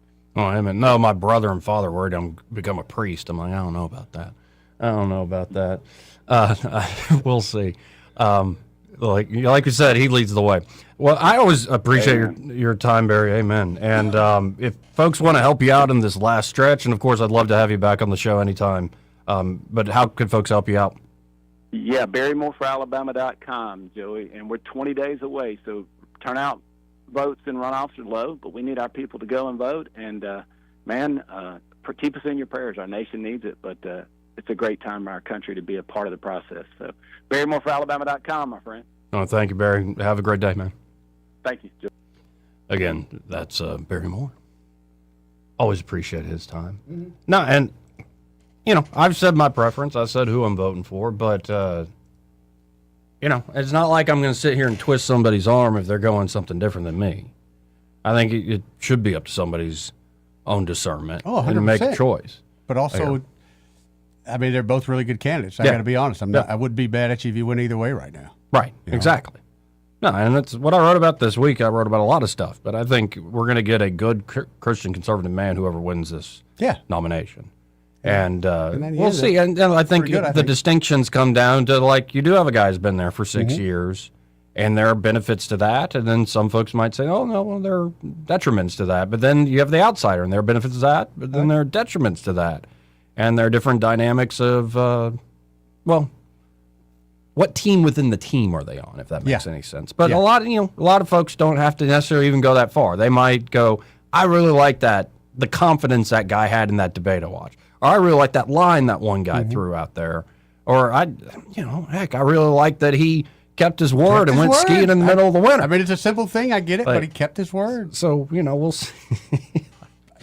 How many politicians do you know have said something and then went and did it? Bless you, Eddie Baker. I'm just saying that's your decision, factor. God bless you, sir. This is why you're part of the show. You're making me feel bad about this. I'm not making you feel bad. No, I'm thinking, because for all the highfalutin geopolitics and the economy and the talking the issues and insider, outsider, all this stuff, you have given a common sense thing that's essentially this is a reason people vote for folks. Yeah, keep your word. You get to know people. Something as simple as that, too. Yeah. There might have been me and 3 other people that would have forgotten about it. And let's be straight up. I think Barry, based on the results last time, Barry's going to have to fight hard in North Alabama. Oh, no doubt. And then Jared's going to have to fight hard down here. And again, with Barry, there's some things that he's done for some friends of ours, friends of the show, that show he's available and willing to help out. So, kind of hard to go against that, man. Anyway, we have Carrico. Troy Carrico. That's right. He's in Ohio right now. So he's in North or West Alabama? Yeah. Is that what you're saying? But he sent me some photos, and he said, I could share a little bit. He said he's got a new article coming out for 1819, heavily influenced by his trip. Saying his trip giving him just major contemplation, introspection on the direction of the Republic and its peoples. And, I'm looking at some photos here, and it's like farmland for miles and miles and miles, and maybe this is actually kind of the area where he used to grow up is what I'm almost thinking. Yeah. I don't know. He wants to share something. Something happened on this trip to Ohio, so I'm looking forward to talking to Troy. Excellent. I look forward to that. And Well, we got to hit another break. All right. But first, this part of the program brought to you by Pest Pro Services. All right. I seen them this morning. I got a text this morning and then a call that said, hey, Eddie, we're showing up at your house to spray for mosquitoes. 10 minutes later, they showed up at my house, sprayed for mosquitoes. It was great. I haven't had but one mosquito bite since we started using them. And, we had all that rain this weekend. I didn't call them to come out, but that's when I got bit. I'm just on the schedule. And, hey, no more mosquitoes, buddy. I got bit on the knuckle. Oh, that's so annoying. Leaving Sushi Cafe. I was outside for a second. How do you even have enough meat there? I know, and I don't even have that big hands. Well, he said I don't have big teeth. See, look, you can look, dude. No. But yeah, it went away quick because there isn't a lot of meat. It's just bone. But it was also like, why is my finger itchy? Right. Also, I hate mosquitoes. Get Pest Pro out. This is we need them because there's standing water everywhere right now. Everywhere there's standing water. Yeah, all this rain and it's humid and hot. Yes. Like it's just they love it. Yeah, they just multiplying like bunnies or like mosquitoes. Mm-hmm. Yeah. No, thank you. So check out Pest Pro Services today if you particularly want to just take down the mosquitoes. Do your part and hiring up Pest Pro to do that, or you need something like termite inspection and protection, or you just need great basic pest control services from a great local company. Check them out today. You can always learn more at pbsriverregion.com or go to Pest Pro Services on the Book of Faces. Always recommend searching for them on Facebook. That's right. Oh, they got a great thing out today with termites. Yeah? Yeah, with pictures. Yeah. Yes. Those are crazy, creepy things. Yes. Some damage too. Oof. But, of course, you can always call them direct at 265-9990. That's 265-9990. And be sure to tell them that Joey and Eddie, those fellas on the radio, sent you. When you want to know, call a pro. Pest Pro Services. We'll be right back. He may not know whether he's coming or going, but whether you're going to work or coming home, Greg Budell is there. Mornings 6 till 9 and afternoons 3 till 6. Only on News Talk 93.1 FM WACV. DeJuan Walker has been an Alabama Power customer since 1999. We're being squeezed on every side. We hear about Alabama Power freezing their rates. That's the best news we can get. Alabama Power rate freeze will provide real relief for Alabama working families. Alabama Power is protecting their customers by making data centers pay their full costs. It makes me feel at peace. Alabama Power is really stepping up and doing what's right for customers. You want your floors to scream new, fresh, and stylish. But if yours are groaning, tired, old, and outdated, you're in luck. Because at Prattville Carpet, you can revitalize your floors while you save on the best brands available with perfect and professional installation and Prattville's unbeatable lifetime warranty. Hi, I'm Ray Bowles from Prattville Carpet. If you're looking for carpet, hardwood, laminate, vinyl plank, or ceramic tile, call us today for your free measurement. Start shopping for your floors right now at PrattvilleCarpet.com. Prattville Carpet, we're more than just carpet. Yes? Yeah, I'm Bill. You called about some breakers tripping? Oh, yes, Bill. My brother-in-law says you can do almost anything. That's me. Not much I hadn't seen. Do you really want someone who does almost anything in your electric box? Think about that. Because each year, thousands of home fires are caused by faulty wiring. That's why you want a professional, like the electricians at Crosby Electric. Bill, how's it going? Bill, ooh, are you okay? Oh, yeah, well, I didn't really need my eyebrows anyway. At Crosby Electric, all technicians undergo rigorous safety training, as well as background checks, drug testing, and continuing education. Bill, you think maybe I should call a real electrician? No, these little slip-ups happen. Everybody does it. Really? No, not really. When you need professional electric work or you just like someone to assess your home for safety, call the experts at Crosby Electric, 272-2085, or visit us at crosbyelectric.com. This is your roving reporter. Today I'm talking with a man from outer space. What's up, Earthling? I see you've landed your spacecraft over there in that field. That's right, man. My question is, why have you landed here on our planet? I came to see David Ernest. The asset preservationist? Yeah, man. I wanted to see if he would take a look at my portfolio for me. Well, before you make the trip over there, call him on his toll-free number, 833-596-723. 833. And I understand those last 4 digits spell out the word safe. That is correct. Funny thing happened the last time I came to Earth. What was that? I went to the Walmart, man. Yes. And I accidentally went in the back door. How did that work out? Well, they stopped me and very gently told me that I needed to go around front and come in. And then what did you do? I said, cool, man. Take me to your greeter. You flew millions of miles just for that. Hey, man, I don't write them. I just read them. Are you tired of the mainstream media's biased reporting? Do you want to stay informed on the news that really matters to you? Look no further than 1819 News. At 1819 News, we bring you the latest in Alabama news, politics, sports, culture, and more. We've assembled a team of journalists with Alabama values dedicated to the truth and the truth alone. Visit us at 1819news.com today. That's 1819news.com. Subscribe to our newsletter. Honest News, Alabama Values. This hour of news and views is brought to you by our good friends at Alabama Home Mortgage. Alabama Home Mortgage, 567-4223. Visit them on the web at myalabamahomemortgage.com. NMLS number 1586368, an equal housing lender. The premier place the River Region turns to for news, weather, traffic, and opinion.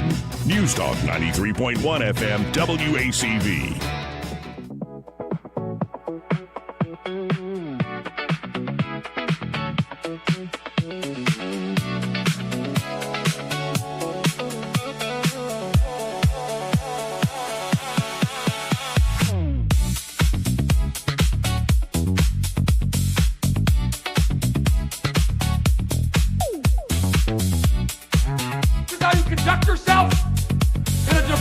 Joey Clark. Welcome back. 272-9228 if you want to get in on the conversation. That's 334-272-9228. Forgot how much music can make you feel better. Today I was crap mood, coming in, somehow tuned into some Metallica. Oh, I haven't listened to Metallica in a while. Boosted me That's right like up. straight testosterone. It was a Whiskey in the Jarro. I listened to it probably 7 times between my house and here. Though at Montgomery Catholic, and it shows like, well, sometimes they're not like playing us the best stuff. Like we're part of the culture too.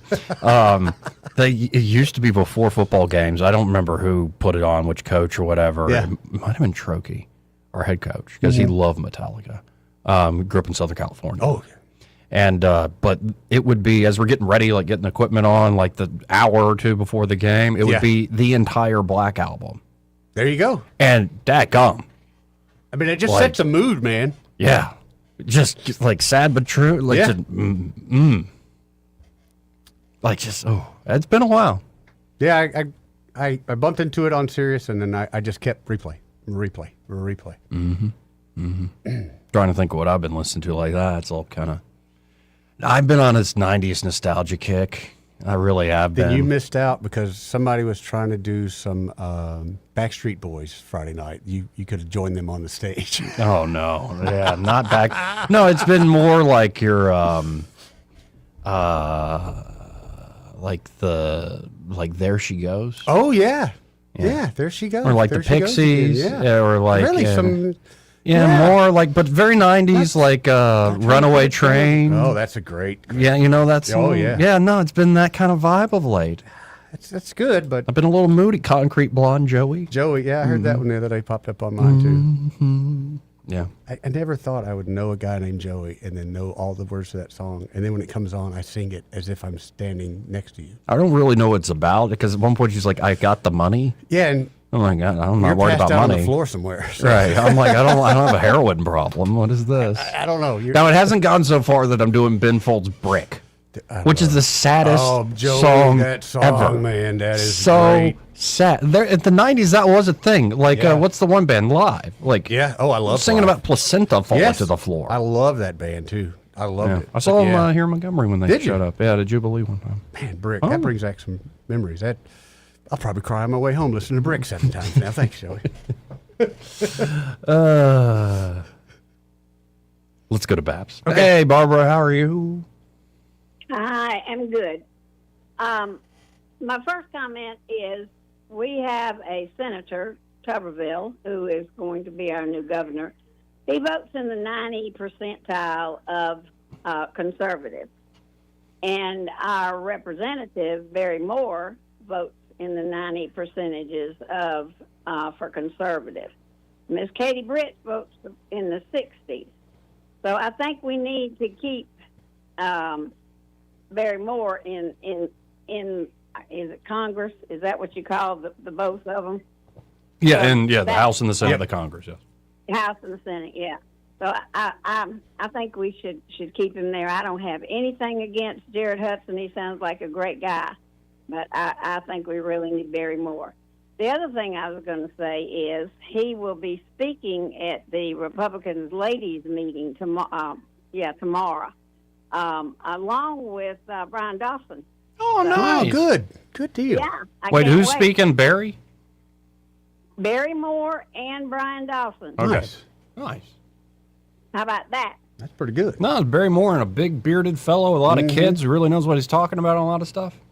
Pretty good. Absolutely. Mm-hmm. And one of the, I don't know if you listened to the morning show or not, but they were discussing the fact of how many what is Jared? What was Jared? Navy SEAL. Navy SEAL, yeah. They were discussing the number of Navy SEALs that are suddenly running across the country for Congress or Senate. Mhm. But I just hope people wake up and realize, like I said, how Congressman Moore votes. So I'd like to see him go on, and then maybe Jared might run for Congress himself sometime. So they sound like two great guys. That's all I can say. But I like the conservative. Who was it that got beat out that voted such a very conservative? I think he was in Congress. Mo Brooks? Mo Brooks, yes. We needed him desperately. From my understanding, he was the most conservative congressman up there. So Yeah, he was very, very conservative. He just wasn't captivating. Yeah, that's sad but true. And I just don't want to lose. Nice I call don't want to lose Mr. Moore. So, all right, that's my comment, Joey. Thank you. Love Y'all you, have a Babs. great rest of the afternoon. Thank you, Love Babs. Y'all too. Yeah, I always remember I was talking about Metallica on the nighttime show, and that Joker 84, I hadn't heard from him in ages. He called up and he's like, for the longest time I thought the lyrics of that song were State Patrol. Really? Yes, that's the sad part. Really. Yes. Love that guy. Let's go to Chicken Man. Hey, Chicken Man, how you doing? Hi, pretty good. I've been laughing at the far left protesters that want the detention centers shut down. Oh, yeah. I mean, they're not making any sense, And I mean, I've got a message for them, the far left that want the detention shut down. Shutting down the detention centers would be a Biden move. Yeah, it would be. Yeah, very much so. I mean, Mark Wayne Mullins, they had a cabinet meeting today, with President Trump. Yeah. And he put it well. I mean, it's been said before, this is not a Holiday Inn. And I can tell you from my experiences in the military that when I was in charge of detention centers, I had a few detainees that would help me to, make my job easier. Then, of course, I had the ones, the bad ones, but still, overall, I had the good ones because they just knew that either they were going to work with me or against me. I mean, and the detention centers, they're not all perfect. Like I said, I've been there and done it. They're not perfect, but we did our job. My troops always told them, I said, look, we're here to do a job and get out of here, and we get to go home. Mm-hmm. The detainees are in there for a good reason. They're murderers. And we did our job, but we knew that, like I said, even though they were murderers, I still had the ones that would help me. But our last comment, the far left, they need to quit looking at just the negative. Look at what can be done better. Yeah, well, we can keep praying for them, but I don't know how many of them are changing on that front. Well, you have a good day. Appreciate it, Chicken Man. It's funny he talks about there was a video out yesterday where they were protesting in front of a detention center, and two Spanish fellas left the detention center out the front gate, and the crowd started applauding, and they started laughing, and they apparently said, "We're just going to lunch." They work there. They work. You're right. No, I think it's something like 3 million people have been deported. Yeah, pretty close. Yeah, and I think a lot of that is self-deportation. And I have to admit at this point, and I know it'll make conservatives not like me. Shocker. That I think there are a lot of people here illegally that are our neighbors, have been here for a long, long time. 1,000%. And I think to uproot them would not be the right approach. Now, I think part of the solution has already been done and done magnificently. Stop the flow. And I think criminals. if you came here in the last 5 years, especially during the Biden wave, go home. Mm-hmm. If you have committed heinous crimes beyond just getting here illegally, heinous crimes, get out. I'm not against the whole, even working with El Salvador, that sort of things. But I think there are a lot of folks here who have been here a long, long time. Yeah. I know some. And right. What's strange to me is that some of them are property owners. And I never, until this whole thing heated up, I never considered, you own property here, but you really, legally, you're not supposed to be here. You're not supposed to be able to own that property. And, and my buddy, he's been here 35 years. Also, my sense is for all Trump's real tough rhetoric, I never thought the full 30 million were ever at risk of being deported. That was never and you listen to J.D. Vance, he's like, well, you take one bite at a time. So, I don't think look at how Trump has balked on, the hospitality industry, on the agricultural industry. I think there's a lot of stuff with that, the over the top. It's almost like everybody who runs for office, folks. Sometimes you sell it in a hyperbolic way, and the reality is not exactly how you were sold. That said, I think there's also there is a very practical, common sense side to Trump that he is willing to change his mind. Some might just call it flip-flopping or breaking promises. Yes, he is a bit of but a think of flip-flopper, all the promises he's kept too. So we'll see. Now, I think if the number's 3 million, still a lot more to go of recent arrivals and criminals and stuff. But what you and I think of a lot of, or I do at least, I think of a lot of those as being Spanish people, but they're not. Well, and there's also, a lot of Chinese, there's angles Soviets. And there's angles also that the media doesn't want to talk about. That, say somebody who hadn't committed a heinous crime, they get picked up. Mm-hmm. I don't know how often, but I've heard stories of, they pissed off somebody in their family. Yep, and turned them in. Yeah. Yep. And that's, talk about a true tragedy. It is. It was a standard joke there for a while. ICE, if you're looking for, so-and-so, my mother-in-law is. Right. But then it become a reality where And crabs on those things are crabs in the bucket, man. Crabs in the bucket. Well, and it does show long-term, the letting that many people in illegally, number one, and then having the system of, folks that can rat on each other and are operating these parallel social security systems and identity systems. It is bonkers. So it needs to be formalized. Something needs to be done. The start was fully securing the border. And if you want to keep that, by the way, don't elect a Democrat president.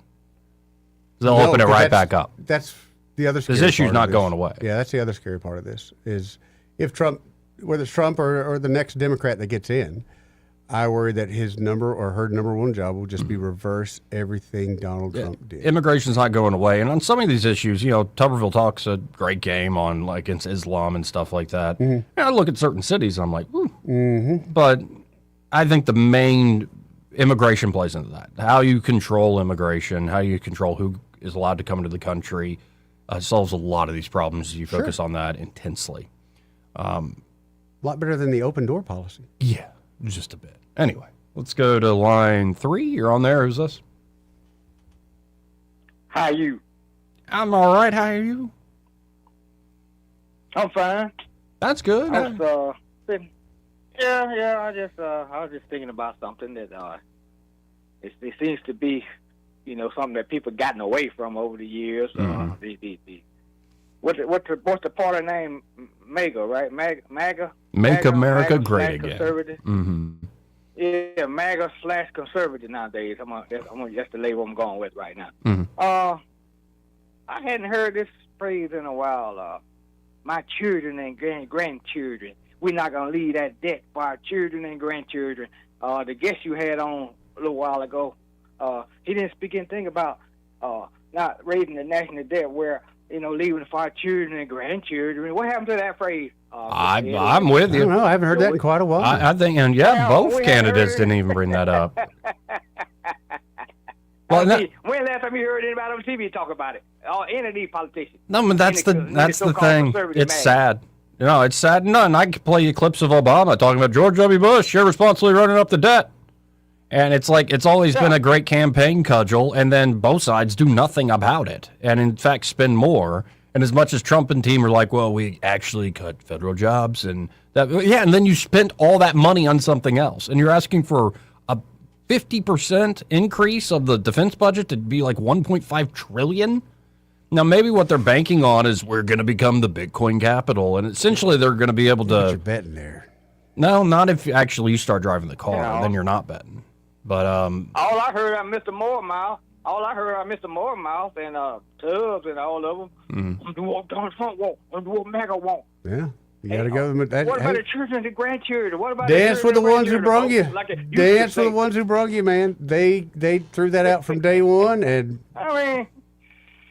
What can I say? Well, I don't know, Duke. Sometimes on political calculations, like if you're annoyed by people saying they love Trump, then maybe that's a good person to vote for. I mean, no, I want you can talk about honest. Anything you want to talk about.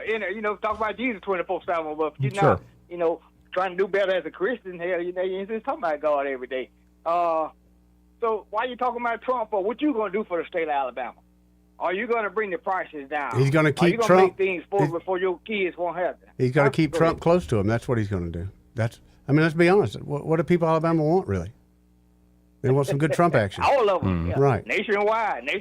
Right. Well, the dirty little secret is one congressman or one senator, what are they really going to do for you? On the margins here or there, stuff gets done. All of them got those same talking point, though, I'm going to the team talking points. You're right. Do the border. Hey, I thought they shut down the damn border. Pretty much shut down. Like 21 people came across last month. I mean, 21. I think it was like 21 people came across last month. 21. No, they really have shut down the border. Who's picking these strawberries nowadays? It's all the Mexicans and all these folks gone. I don't know, but I got them on sale the other day 2 for 1, so somebody's still picking the crap out of them. Well, in my neighborhood, they're laying all the fiber optic. Yeah, I noticed that. Yeah. Even some chicks. I already told you these young white kids and the young brothers ain't finna do it now.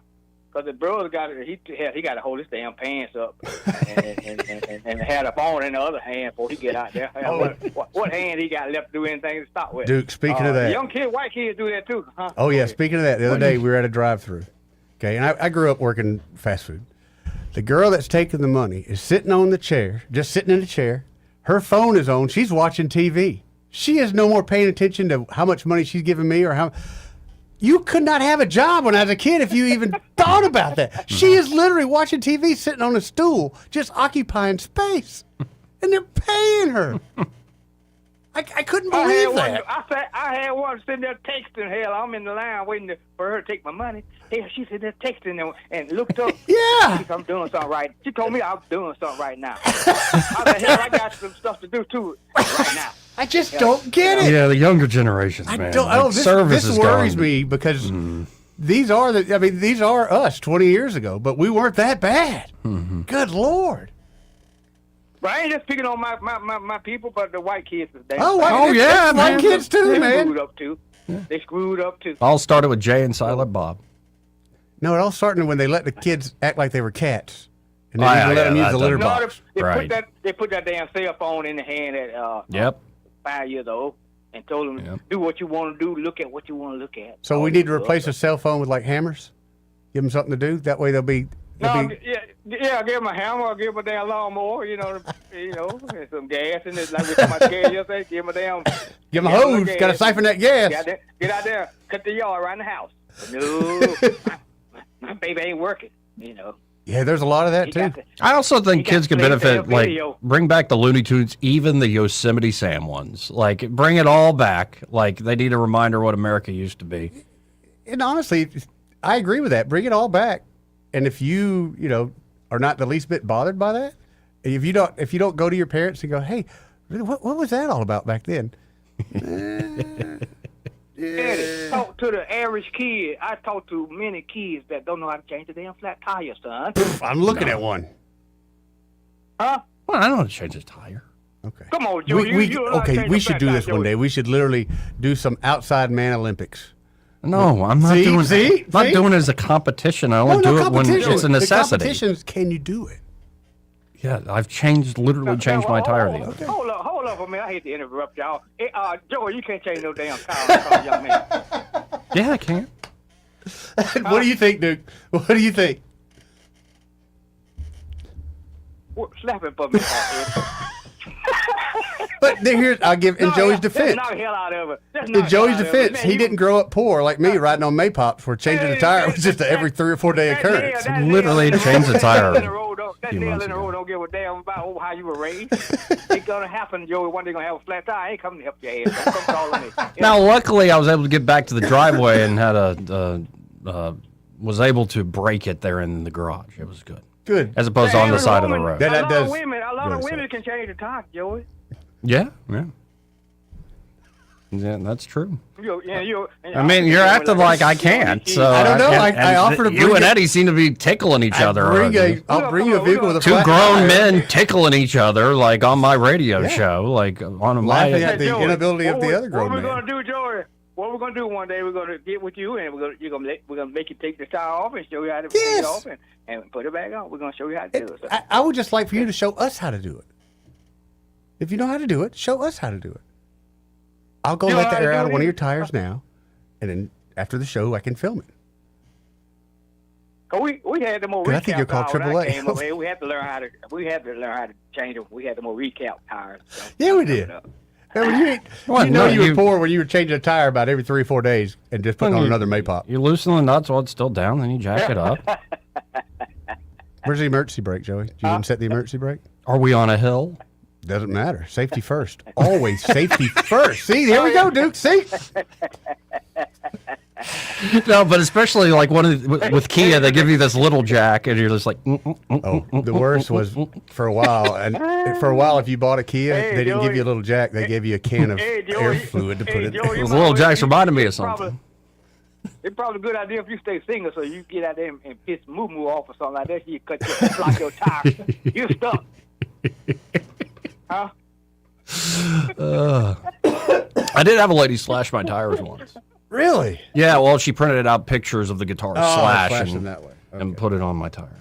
All right. I don't know if that's crazier. It's less expensive, but I don't know if that's crazier or less crazy than actually slash. Yeah, I got to go on now with Joey. You want to change back on top of it. All right.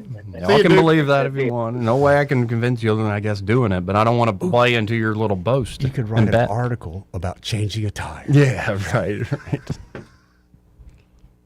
No, I had to do it the other few months ago. I believe you. No, but I'm saying it because I made a mistake. What'd you do? I jacked it up first. Oh, and it was wanting to go. So when I went to loosen it, it just kept spinning around. I'm like, you dumbass. And jacked it back down, then broke it. Front wheel drive? Yeah. Was it front tire? Yeah. Could have just put it in gear, but whatever. Could have just put it in gear and lock it up. I figured it out. That's the important part. Mm-hmm. Anyway, we got to hit this break. All right, let's break. We'll be right back. Want to carry News Talk in your pocket? Download the News Talk 93.1 app from the App Store. Available on iPhone and Android. Never miss a moment. Download now. Hi, this is Bo Goodson from the Goodson Group with your Real Estate Minute. 5 reasons to get a home inspection before you close on a home. Homeowners buying their first home or their 10th home still need a home inspection performed. First, you will find out firsthand the true condition of the home, the age and state of the heating and air, the roof, electrical, and plumbing as of the date of inspection. Second, it may give you the ability to renegotiate repairs that the seller will end up paying for before closing. Third, if the results show that the repairs would be too costly, then you can opt out of the contract without losing your earnest money. Fourth, the age and state of the systems will indicate what shape the rest of the house might be in and give you the option to opt out of the transaction or renegotiate terms. Fifth, knowing what needs to be done to the house will allow you the opportunity to update the home properly to your taste. For a list of the best home inspectors in the area, call Bo Goodson at the Goodson Group at 334-221-2883 or 551-0225. The Goodson Group. Finding great candidates to hire can be like, well, trying to find a needle in a haystack. Sure, you can post your job to some job board, but then all you can do is hope the right person comes along, which is why you should try ZipRecruiter for free at ZipRecruiter.com/radio. ZipRecruiter doesn't depend on candidates finding you. It finds them for you. Its powerful technology identifies people with the right experience and actively invites them to apply to your job. You get qualified candidates fast. So while other companies might deliver a lot of hay, ZipRecruiter finds you what you're looking for. The needle in the haystack. See why 4 out of 5 employers who post a job on ZipRecruiter get a quality candidate within the first day. ZipRecruiter, the smartest way to hire. And right now, you can try ZipRecruiter for free. That's right, free at ZipRecruiter.com/radio. That's ZipRecruiter.com/radio. ZipRecruiter.com/radio. ZipRecruiter. This hour of news and views is brought to you by our good friends at Alabama Home Mortgage. Alabama Home Mortgage, 567-4223. Visit them on the web at myalabamahomemortgage.com. NMLS number 1586368, an equal housing lender. Weather, a service of H&H Carpets, where right now, get a load of this, listen close, you get a house full of carpet for $19.95 installed. Unbelievable. They're located at 6450 Atlanta Highway, just across from Walmart. Rich Thomas weather. Well, hi, everybody. It's another day where our weather app is going to be very helpful with radar and future radar. Some towns will get wetter than others, but there will be periods of showers and thunderstorms at times today, tomorrow, Friday, and probably even through the weekend. The storms will be most prominent in the afternoon and evening hours with locally heavy downpours, high temperatures in the middle 80s each day, lows at night in the upper 60s to around 70 with very little day-to-day change. From the Blue Water Weather Center, this is Rich Thomas. Big dreams for your home on a tight budget? ASE's $26.26 as you covered. Unlock your home's equity with just $26 in closing costs. No fees, no headaches. Visit your local ASE branch today. Federally insured by NCUA, equal housing lender. NMLS number 420259. Trustworthy, accurate, immediate. Carrying your voice across the river region. News Talk 93.1 FM WACV. Joey Clark. Welcome back. Let's go right to the phones and talk to Harris, who's been very patient. Hey, Harris, how you doing? Hey, how y'all this afternoon? Pretty good. Good. Hey, I had the conversation or the question for you that I posed it to the program before y'all last week. Mm-hmm. I voted for the president, the current president, 3 times, but him endorsing somebody means absolutely nothing to me. Okay. Yeah. And I was blown away that John Wall hit the results from last Tuesday. I was amazed. Absolutely amazed. I think the endorsement, it's not always like a guarantee, but it's worth its weight in gold. Oh, yeah. Yeah, unless you're a gray-headed old dude from North Alabama. No, that's one thing about Alabama is we do not like being told who to and vote also for. consider the competition. Mo just wasn't that captivating. Yeah. No, I mean, Katie worked her rear end off. She and did, He yeah. didn't do anything. 100%. You know, and he also decided to start picking a fight with Alpha and like Wrong- every big wrong mule in people. the state. Yep. And I'm like, what are you doing? Yep. Yeah. Well, again, it just amazes me that, it might resonate 2% with this 60-year-old male, but that's it. I'm going to make my own mind up. So do you have somebody in mind for this runoff? For the Senate, Yeah. I'll be voting for Mr. Hudson. Okay. Let me ask you why. Why? He just resonates with me. Yep. I like his story, and that's what it means to me. Oh, I hear you. No, and I'm going with Barry, but I'm happy to keep talking to both of them. And honestly, I'm not going to be real upset if my preference doesn't win. I think Jared's pretty great. Yeah. Agreed. Gotcha. Agreed. All right, fellas. Thank you. Thank you, man. Yeah, which makes it a little bit more difficult sometimes. Like when both are kind of good options, you got to go, I don't know about that. Okay, we got the star of the show Man for this himself. segment. The one, the only, Michael Cohen with Cohen's Electronics and Appliances. Hey, Michael, how you doing? I'm doing great. Sorry, I just channeled Jack Campbell there for a second. I don't know. I don't know what that was. Don't serenade me. No, there's sometimes Jack would just get out of hand, just how you doing? Yes, missed that. Yeah, too much tequila. Yeah. Eddie will know about that. A little bit. Yeah, and then some other words I can't say. Exactly. Well, how's the Cohen's experience going today? Man, it's going great. We're getting in. Some of these new TVs are trickling in. The Sony mini RGBs. I just got a shipping deal where they're shipping. I want to say they're shipping a 55 and a 65 of their models. And their models are going to be pretty cool. They're going to have a 3-year warranty from Sony. Oh, wow. On some of these models with the mini RGB. And so not only will they have a great picture, but they'll have 3 times the warranty that they came with. And they're just made for our channel, the custom installer channel. So we're excited to get those in. Very cool. And, man, I still got to get by that. Right now, the house we're getting construction done, so I need to shut my mind off of adding things to the inside. But I got to come have a visit with you. Not just, I mentioned audio before, but the furniture options. It's the perfect time to set up some custom stuff, Joey. I'm thinking about creating a home theater room, like a proper home theater room. Like I got my bed in the other room, and I'm like, man, this is a good staging area for a good movie theater room. I think that would be an excellent idea. See?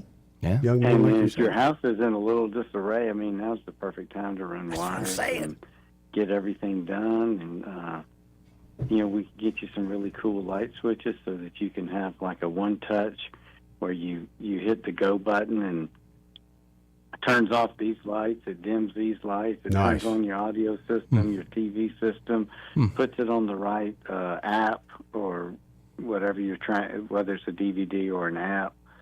And it can kind of just make everything much more simple to operate. Well, and it also sweetens the pot that One Touch and Go was my nickname in high school. Oh, nice. That's what she said. Yeah, I probably shouldn't brag about that. Actually, that was Eddie's nickname in high school. Folks. That was just a couple of years ago. yeah, it's just a little while ago. Right. Not like the rest of us old people. Folks, get by Cohen's today. Of course, you could always go to thinkcohens.com, but I really encourage you to stop by the Boulevard, 2515 Eastern Boulevard here in Montgomery. Open 9 to 6 Monday through Friday, 9 to 4 on Saturdays? That's correct. And, of course, folks can always call you direct, right? That's right, 277-8890. But the best way is to come by, bring some pictures of whatever you're trying to upgrade. Let our guys ask you some questions, you ask us some questions, and let us help you make the right choice. Because there's a ton of choices out there, and there's a ton of choices that all look the same, but they're all different. Yeah, this is true. So y'all come see us. Well, I appreciate it, Michael, and hope you have a good rest of the day. Hey, good talking to you, Eddie. See you, brother. Always keeping tabs on Eddie's attendance record. I'm here today, gone tomorrow. You've been busy, man. It's crazy busy. I wish I'd say we're just closing deals left and right, but we're just hustling. We're hustling. I know this is before your time, but Dudley Moore was in a movie when you said push the button, and I'm going to send you the scene where it's probably back in the 70s. I think the movie was Private Benjamin, maybe. Oh, no, the 70s have some of the great stuff. Yeah, so he was a bachelor in an apartment, and when you come in... I think of Austin Powers. Okay, this is very similar. When you come in, he hits a button, and the Murphy bed drops out of the wall, and the disco ball drops out of the ceiling. Yeah, that's all I can think of. So if you're going to set that up... No, I'm not going to set that up. Just I'm saying. going to get a heart-shaped bed. Dude, it's got to rotate, though. You want a rotating bed? Yes. What is not the too advantage fast, you of get that? Seasick. 360, the room in 60. What if it's a water bed? They are coming back, dude. Are they? They're called gel beds. Gel beds? Yeah, instead of water, you put another substance in there, and it's like a jelly. Yep, they're coming back, bro. Ew. Yep. I'm good with. I got a purple mattress. What do you got? Good with it? Yeah, I like my purple mattress. I don't know what we got anymore. I got the adjustable base. I know that. Sleep Number? We used to have that, but we finally broke that. I forget what it is. No, I like the purple. It's kind of perfect because I'm mostly a side sleeper, but it's like a side sleeper. It's almost like hard when you're laying on your back, but it's like not, and then it sinks. It hugs you if you're on your side and stuff. Like I don't know. It's different than many other mattresses. It's kind of memory, whatever. Yeah, memory foam, yeah. Traps you down there. Anyway. But I've noticed. I'm going to be one of them nerds. I noticed the other night when I was laying in bed on my back watching the phone, I fell asleep and the phone smacked me right in the nose. You know, I had to get one of them things, you know. Do you got blue light glasses? No. Well, then you're just ruining your sleep. My sleep is... I know. Well, that's part of it. You're sitting there staring at your phone. I will get up. This is so sad, but I will get up, watch 10 minutes of videos, and fall right back asleep. If I don't watch those videos, I just sit there and, overthink. So, yeah. Didn't get much sleep in, but man, I got a lot of anxiety done last night. Yeah, I'm just saying. There's a lot of things that are environmental that can ruin sleep. Oh, sure. Do you keep it cool at night? Oh, yeah, man. Yeah, in fact, I'm even considering getting one of those beds that are a fans for your bed that blows underneath the covers. Oh, I've heard of those, yeah. Because, I'm a bit of a night sweater sometimes. And I could see that. Yeah. Just look at them. Yeah. Sometimes, especially after a good weekend. No, I feel like you could just lay outside in a hammock and you're all right. Probably sleep better than you did on your mattress. Actually, I do, yeah. Yeah. No, I'm very good at that. Anyway, been a long time since I've laid in a hammock. I'm a bear like that. What can I say? You got hammocks? Yeah, I got 2 of them. Really? Mm-hmm. That makes sense. Why does it suddenly feel insulted? Just makes sense. Like you got jet skis, you got hammocks. And my jet skis are legal now, too, so even better. We got them registered. Anyway, this part of the program. In fact, the entire hour brought to you by Alabama Home Mortgage. Yes. And there at Alabama Home Mortgage, Kim Williams, Madeline Cannon are ready to help you, whether you're looking to buy a home, especially if you're a first-time home buyer. Yeah, big time. Or if you're looking to refinance that current home. And if you're a veteran, they specialize in knowing the latest with the VA mortgage, and they can help you out. And it really is the best deal in town, veterans. Take advantage of it. But, if you're just looking for that extra peace of mind, that confidence when you're entering into the housing market looking to buy, go ahead and get pre-approved by Alabama Home Mortgage. It's a lot better than using some cheap online calculator. 1,000% better. Yeah. Don't even do that. Right. Instead, go actually see how much you can finance and how much home you can afford. That way you, again, can shop with confidence and sellers will actually take you seriously. Yep. And, God forbid you don't get pre-approved. You go out, you find a house you love, and then all of a sudden, no, you're not pre-approved at all, and then somebody buys it up right under your nose. It happens. And then maybe you're in the situation where you got a home. Mm-hmm. You built up equity, but that's hitting you hard. Or you're in retirement, and you're kind of burning through that retirement fund faster than you thought you would. Well, they've got great refinance deals to help situate you a little bit better in terms of your finances there at Alabama Home Mortgage. So check them out today. You can always check them out online at myalabamahomemortgage.com or call them direct at 567-4223. That's 567-4223. There is a difference in mortgage companies. Let Kim and Madeline prove that to you today. NMLS number 1586368 and Equal Housing Lender. I got to stop singing. Broadcasting from the Riverside Chevrolet Master Control Center, this is WACV Cusada, News Talk 93.1 FM. When it's Chevy, it's Riverside. With SRN News, I'm Bob Agnew. In Washington, President Trump convened a meeting of his cabinet today and then held a press conference shortly thereafter in which he spoke about a number of topics, also taking special time to praise Tulsi Gabbard. She departs her role as a director of national intelligence to care for her ailing husband. He's suffering from a rare form of bone cancer. He says that under her tenure, the department gained a lot of new knowledge and tactics that have helped other departments like the FBI. New housing proposals in New York City drawing some criticism. The government there wants to control private property as New York City Mayor Zohran Mamdani is unveiling an agenda that would allow the city to take control of chronically neglected properties and transfer ownership to nonprofits, land trusts, or even the tenants who live in them. It's been an up and down day on Wall Street for the major indexes. Now they're all back into positive territory. The Dow up 195 points right now. This is SRN News. Hey, I'm Kirk Cameron. Is health insurance eating up your budget for 2026? If you're looking for ways to better steward your finances, consider this: Christian Healthcare Ministries. It's a health insurance alternative at half the cost. Join CHM today by visiting chministries.org/wellness. While insurance companies tell you when to join, what to pay, and where to go, CHM is different.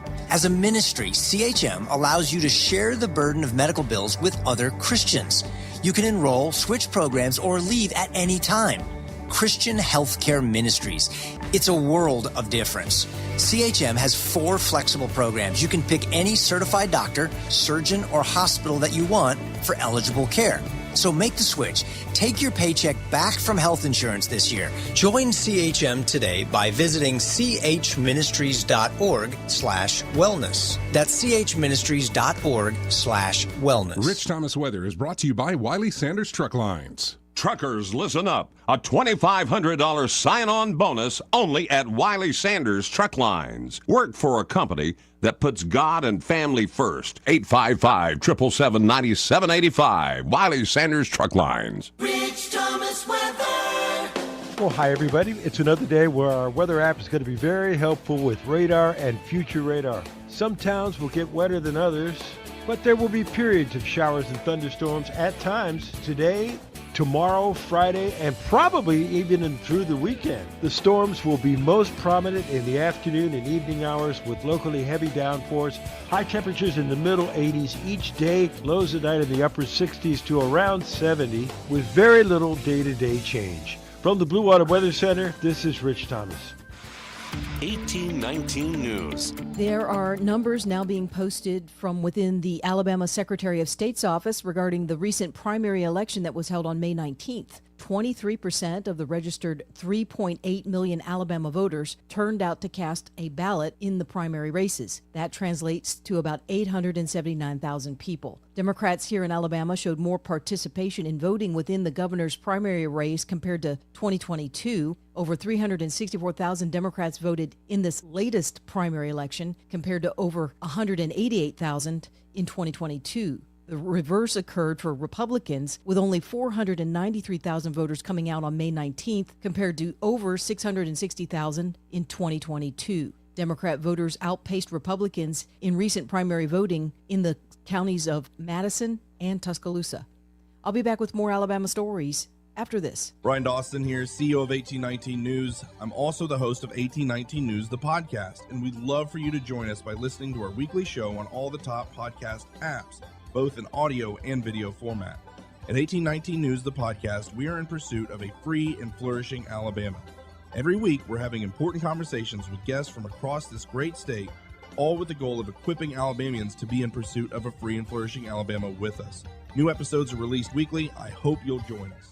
A man who was a contract worker for the U.S. Postal Service has entered a guilty plea for the delay or destruction of mail. 23-year-old Timothy Chandler is from Robertsdale. He was suspended by the USPS back in November of last year after large amounts of mail were found to be undelivered. All of that mail was located in piles throughout an apartment that Chandler was renting. A federal judge will now sentence Chandler to prison this coming August. I'm Andrea Tice. For more news affecting Alabamians, go to 1819news.com. And while you're there, subscribe to the daily newsletter. At Blue Water Broadcasting, we believe great advertising starts with relationships. That's why so many local business owners trust us, not just for radio, but for digital too. If you're already running digital advertising and you're not seeing results, it may be time to explore your options. Our team takes the time to understand your business, then builds custom campaigns using a multi-channel conversion-focused approach. So whether it's digital display, social media, or you need help increasing your online presence, Blue Water Broadcasting can help.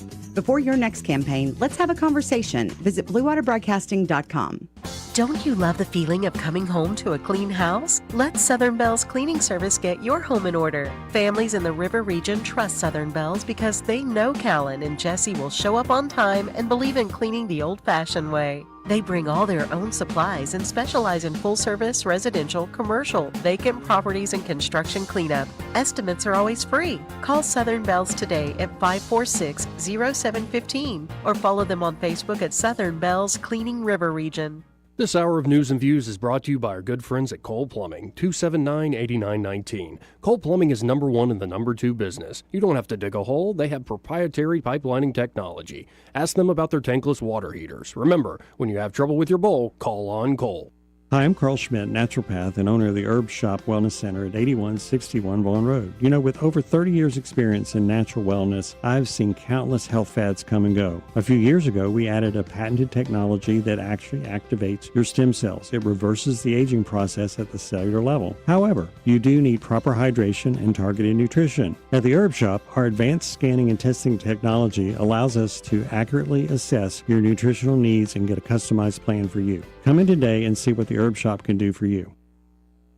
The views and opinions of the following program are solely those of the host and other contributors. These do not necessarily represent those of Liberty Acquisitions 825, Blue Water Broadcasting, its management, staff, or any advertisers.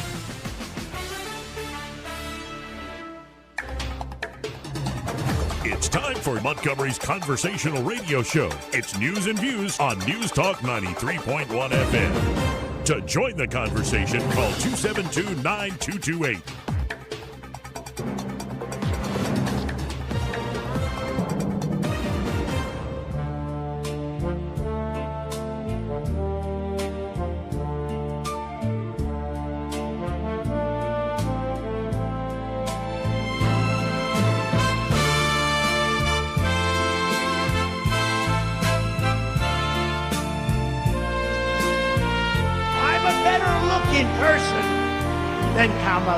Joey Clark. Welcome back to the program. The Spy Who Loved Me. What? It sounds like The Spy Who Loved Me. I almost think like we're riding off into the sunset now. Are we holding hands? Because it sounds like in this song we might be holding hands. We're not holding hands. Okay. You're on your own horse. Oh, good. And I'm on mine. Okay, not on the back of mine. No. Okay.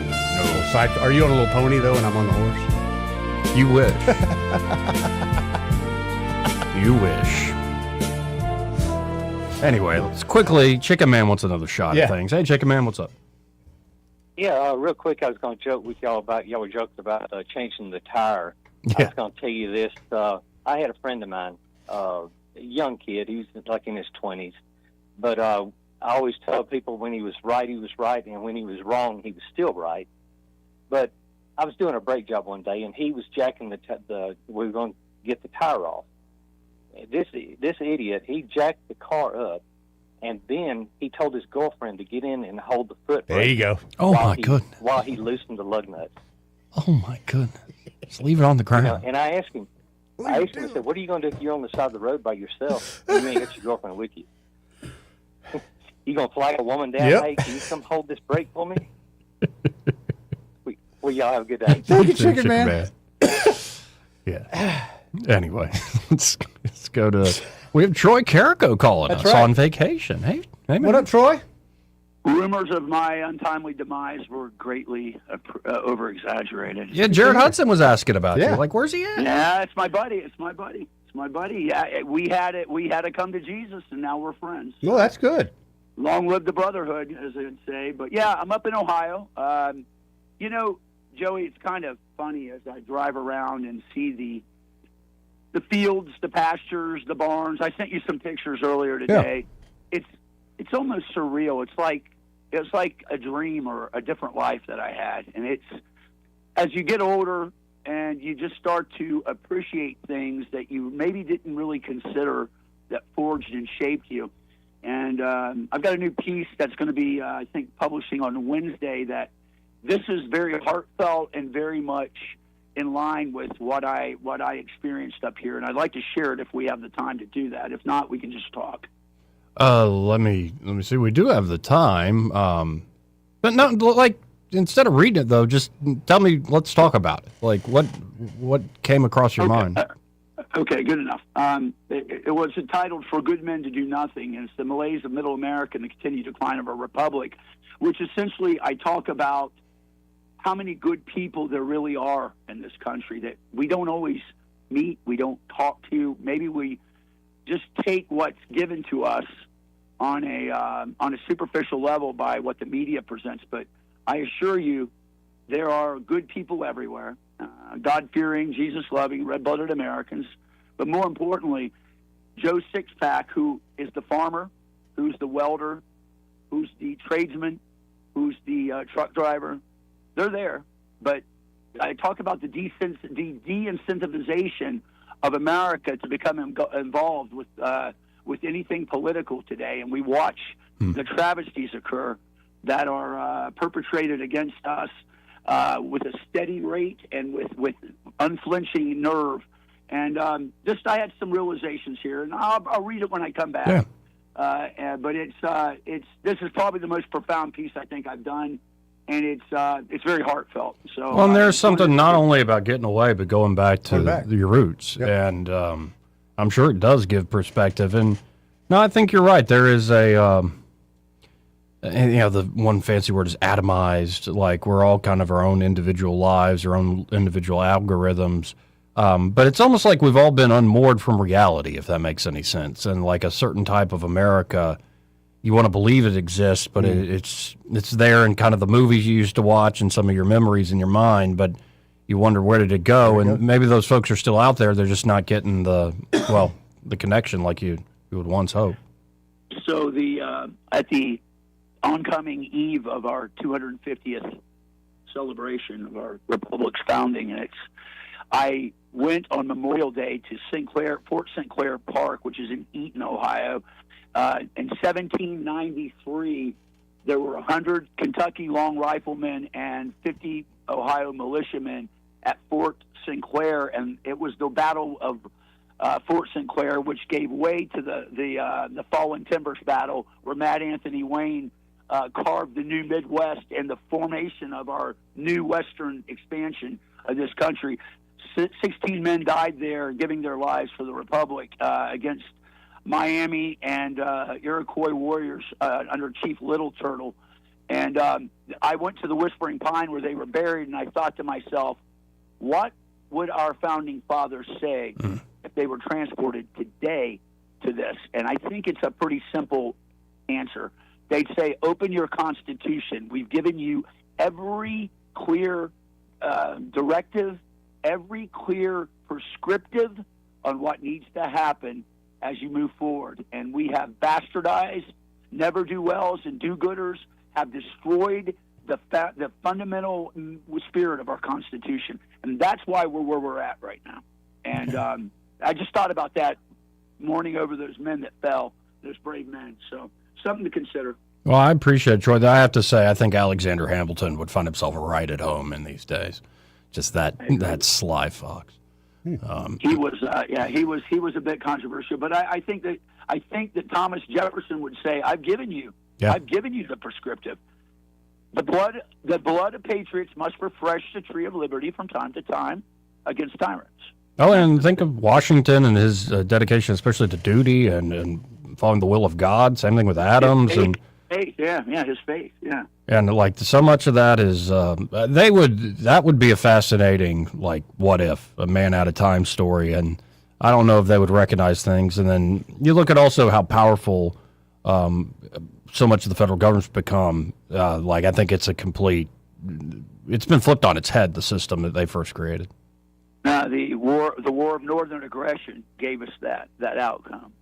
When federalism was deemed supreme over the states, when the Confederacy lost, that's why we're where we're at. And all things aside, that's the harsh truth and the reality that we have now.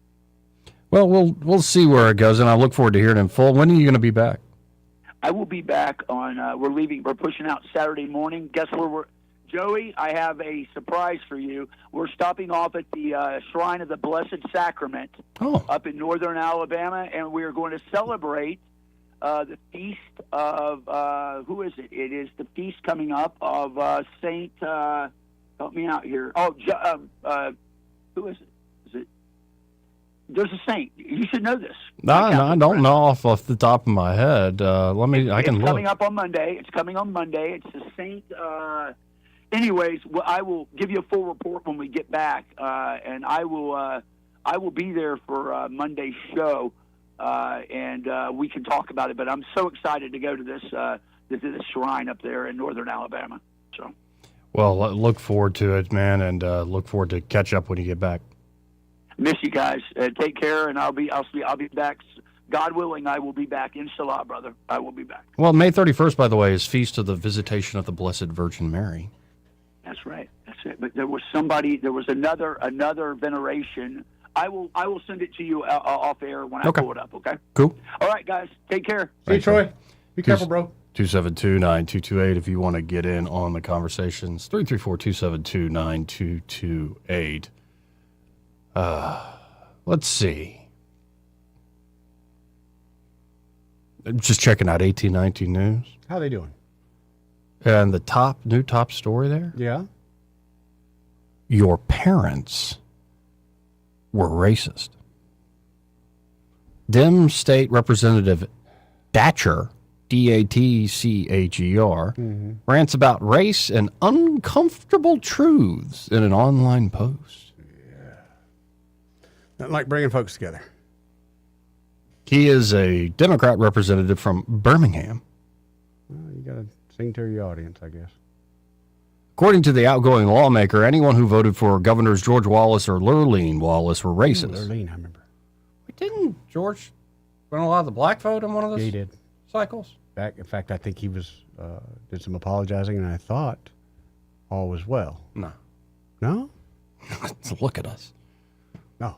Well, at least in the the performances we do for politics. I mean, the day-to-day, I think. I'm not impressed with the performances, to be honest. Mm-hmm. But it was in a lengthy social media screed that Datcher spoke to white people, encouraging them to acknowledge that the poison of racism still shapes the world.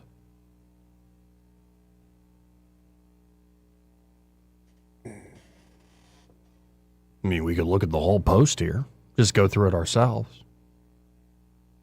We don't have that anymore. We have Chelsea Handler. Yeah, she's made everything so much better. Like we got Shane Gillis making slave ship in a bottle jokes on the roast of Kevin Hart, which was hilarious. Hysterical. I get it. For some people, this is an important subject, and they will live their life always looking for. It's an idol. But I just, maybe I'm just the ignorant redneck, but I'm over it, man. It is literally. I called the other day, and folks didn't want to talk about it. I guess it's a golden cat. It very much, especially in politics. But it's just wore out. But here's what he says. Kelvin Datcher, he says, your parents were racist. That's a hard sentence to read. Is it? Oh. It's a harder sentence to say. I don't think it is. But with the conversations happening right now about race, history, and equality in America, especially after recent Supreme Court decisions, we cannot keep avoiding uncomfortable truths. Not everyone's parents, not every family, but in Alabama and across much of the South, the numbers tell a story we should be honest enough to face. If your parents or grandparents voted for George Wallace, they voted for a man who built his political career on segregation, humiliation, and open racism. By the way, the feast Troy was talking about is St. Justin Martyr, which one of the early church fathers. Great read. George Wallace didn't just express racist views, he normalized them. He made cruelty sound patriotic. He made hate feel respectable. And Alabama rewarded him for it. In 1962, Wallace received 96% of the vote in Alabama. 96%. In 62, what year is it now? We are in 2026, Joe. So a few generations. Yep. Yep. 4 years later, when term limits prevented him from running again, his wife, Lurleen Wallace, ran in his place and won overwhelmingly despite having little political identity separate from him. Then George Wallace returned and won again in 1970 with 75% of the vote, and again in 1974 with 85% of the vote. That is not ancient history. It kind of is, man. It kind of is. And that's where the crux of this argument these days is going on. It's a very different country than 1962. Yes. And very different state than 1962. People's attitudes are completely different. Yes. But what I don't understand, and I've said this thousands of times, how many mixed children did you see in the 60s? How many mixed children do you see today? And I don't just mean black and white. I mean all races. Whether you'd want to admit it or not, the world is changing. Racism, yeah, it's probably always going to be there. But so is a turd on the bottom of your shoe every once in a while. It happens. If you go looking for it, you're going to find it. And you're going to find the evils in it and swear that you are down by this. But in reality, we just had a black president. Right? Yeah, that improved things. I don't know what else we're supposed to do besides bow down and say, let the Democrats win and let socialism reign true. Give me an idea that works, and I'll even think about it. He goes on to say, this is not ancient history. Many of the people who cast those votes are still alive. Okay, voted in 62. Some are still alive. Yeah, my mom's still alive. Yeah. Many raised families, led churches, ran businesses, taught in schools, and shaped communities. That history didn't disappear just because time passed. In a lot of ways it did. And yet, today, many Americans want to pretend racism was limited to a few men with fire hoses and Confederate flags instead of recognizing how deeply accepted it once was by ordinary people. I once worked with a man named Joe. He grew up in Montgomery. He told me about the summer he finally became old enough to walk to the neighborhood swimming pool and with his older brother and his friends. It was the biggest day of his young life. But when he got there, the pool was gone, not closed, destroyed. Why? Because Montgomery had been ordered to integrate its public schools, and city leaders decided they would rather bulldoze them than allow black children to swim besides white children. Imagine that level of hatred. Imagine loving racism more than you love your own children's joy. When Joe came home devastated and crying, adults told him we couldn't let them win. That story has stayed with me because it reveals something painful. Racism doesn't only wound the oppressed, it poisons the humanity of the people who embraced it. And if we are honest, some of that poison still lingers.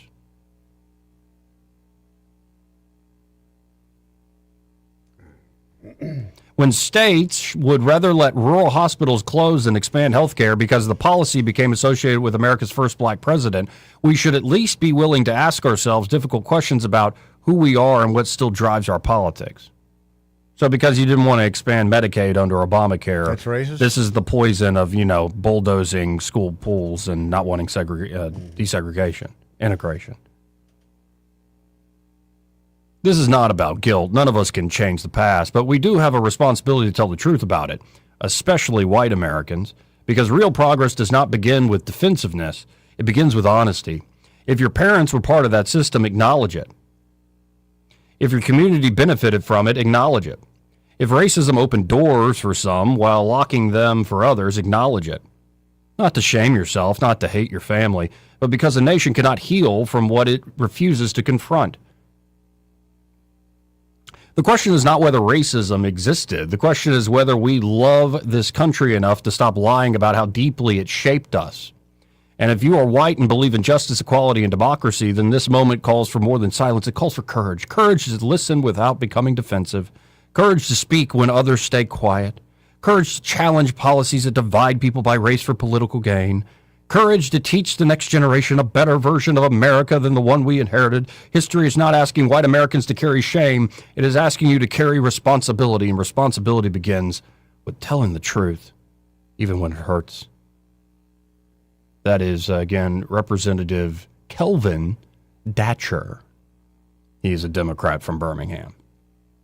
Don't feel like he represents everybody. Mm-hmm. You know what can also stop a nation from healing, or just anybody, like a wound? Picking that scab. Yeah. And you know what also, how did things change? What party ended racism, Joey? What party was Abraham Lincoln? Well, the Republicans, but I wouldn't even want to play that game. I would say, how did things change? How did the narrative change? How were people's hearts change? How were even those vehement racists and down in Alabama? How did they just at least lay down their arms a little bit? How did that change? Was it this approach? No. I think it has much more to do with factor.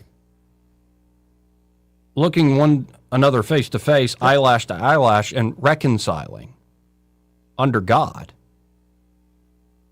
Yeah, but not everybody wants that. Hey, how long have we been screaming we want peace in the Middle East? And we know that there are people that do not want that as bad as we want it. And they'll do anything to stop it. Like, and I think back to, say, because 60-something, like my dad's born in like 62. Like my father, really? The boomer who, liked to smoke a little weed and listen to Steely Dan with his older brother? Really? You're guilty. Your wife, he gave that up, by the way, when my mom made him give it up. The Steely Dan? No, the marijuana. He chose my mother instead of being a Well, stoner. that's sweet. See, whereas I chose being a stoner for Yeah, I years. probably made that mistake a time or two. But I remember how my father raised me, and he didn't raise me with what this guy's talking about. Right. Number one, that's just my own life. But I think back to like his father and that generation, they were poor in Andalusia. And then I think of my mom's side of the family, back to that generation, the very grandfather I'm living with right now. And they were dirt poor in the Polish ghettos of Newark, New Jersey. Mm-hmm. And so you can look at your own family lineage, and you're like, well, what about all these other people that spoke up? Why you got to personalize it so much? We don't have to personalize it so much. But there are political systems, and there are a way to appeal to political policies that don't continue to pick at old scars and reopen them constantly. In a way now where you get this moral lecture, especially like courage to listen without becoming defensive. Okay.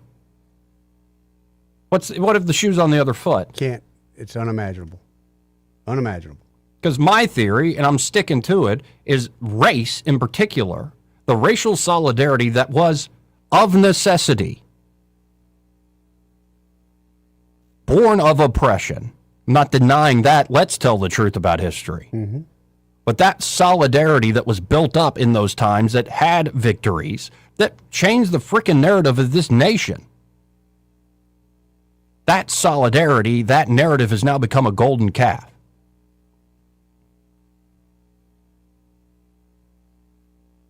And instead of writing love your enemies around that fountain where, yes, slaves used to be bought and sold, we have a fist in the air still. Oh, yeah, 100%. And honestly, I'm not surprised by a lot of this stuff. And I think there's a lot of hate on Montgomery of folks that left and they just don't want to see it succeed, all this stuff. Or they're like, well, I'm definitely going to be proven right. It's just going to be ended up like another Selma and blah, blah, blah, blah, blah, blah, blah. But this is like, if you want to make a case for Medicaid expansion, make a case for Medicaid expansion. But suggesting that the reason that's not happening is racist. It's the same thing as essentially bulldozing school pools is a bit much. And I love the first comment is the truth sounds like hate to those who hate the truth. Bumper sticker minds, bumper sticker brains. I hate it because it's such a local, ignorant thing. I'd like for this guy to go somewhere in the world, go to Saudi Arabia, go to Dubai. People think that Dubai, the richest nation in the world. You know, you would still find slavery in Dubai. And it's not just black slavery. There's a lot of that. It's Chinese, Vietnamese, Filipino, even some white Russians over there. So, well, you truly are fighting racism and slavery, go fight the battle. Don't stand here behind a desk and try to make me feel guilty. Go fight the battle if you're that interested. Well, and it wasn't the first time Datcher's made controversial race comments. Last month, he opposed a bill allowing 10 Commandments in school. Since when they were last in prominent public schools, black Americans were facing oppression. Because, you know, being able to appeal to the 10 Commandments to your, say, white brothers and sisters under God, that wasn't an advantage. Again, how did the oppression end? Just browbeating people, shaming people through political means? Or perhaps appealing to their better angels? Right. He then went on to say, we slaughtered an entire civilization on this ground and we enslaved another civilization on this ground. We did that. Well, we also put Christ on the cross, sir. Mm-hmm. We also killed our brother Abel.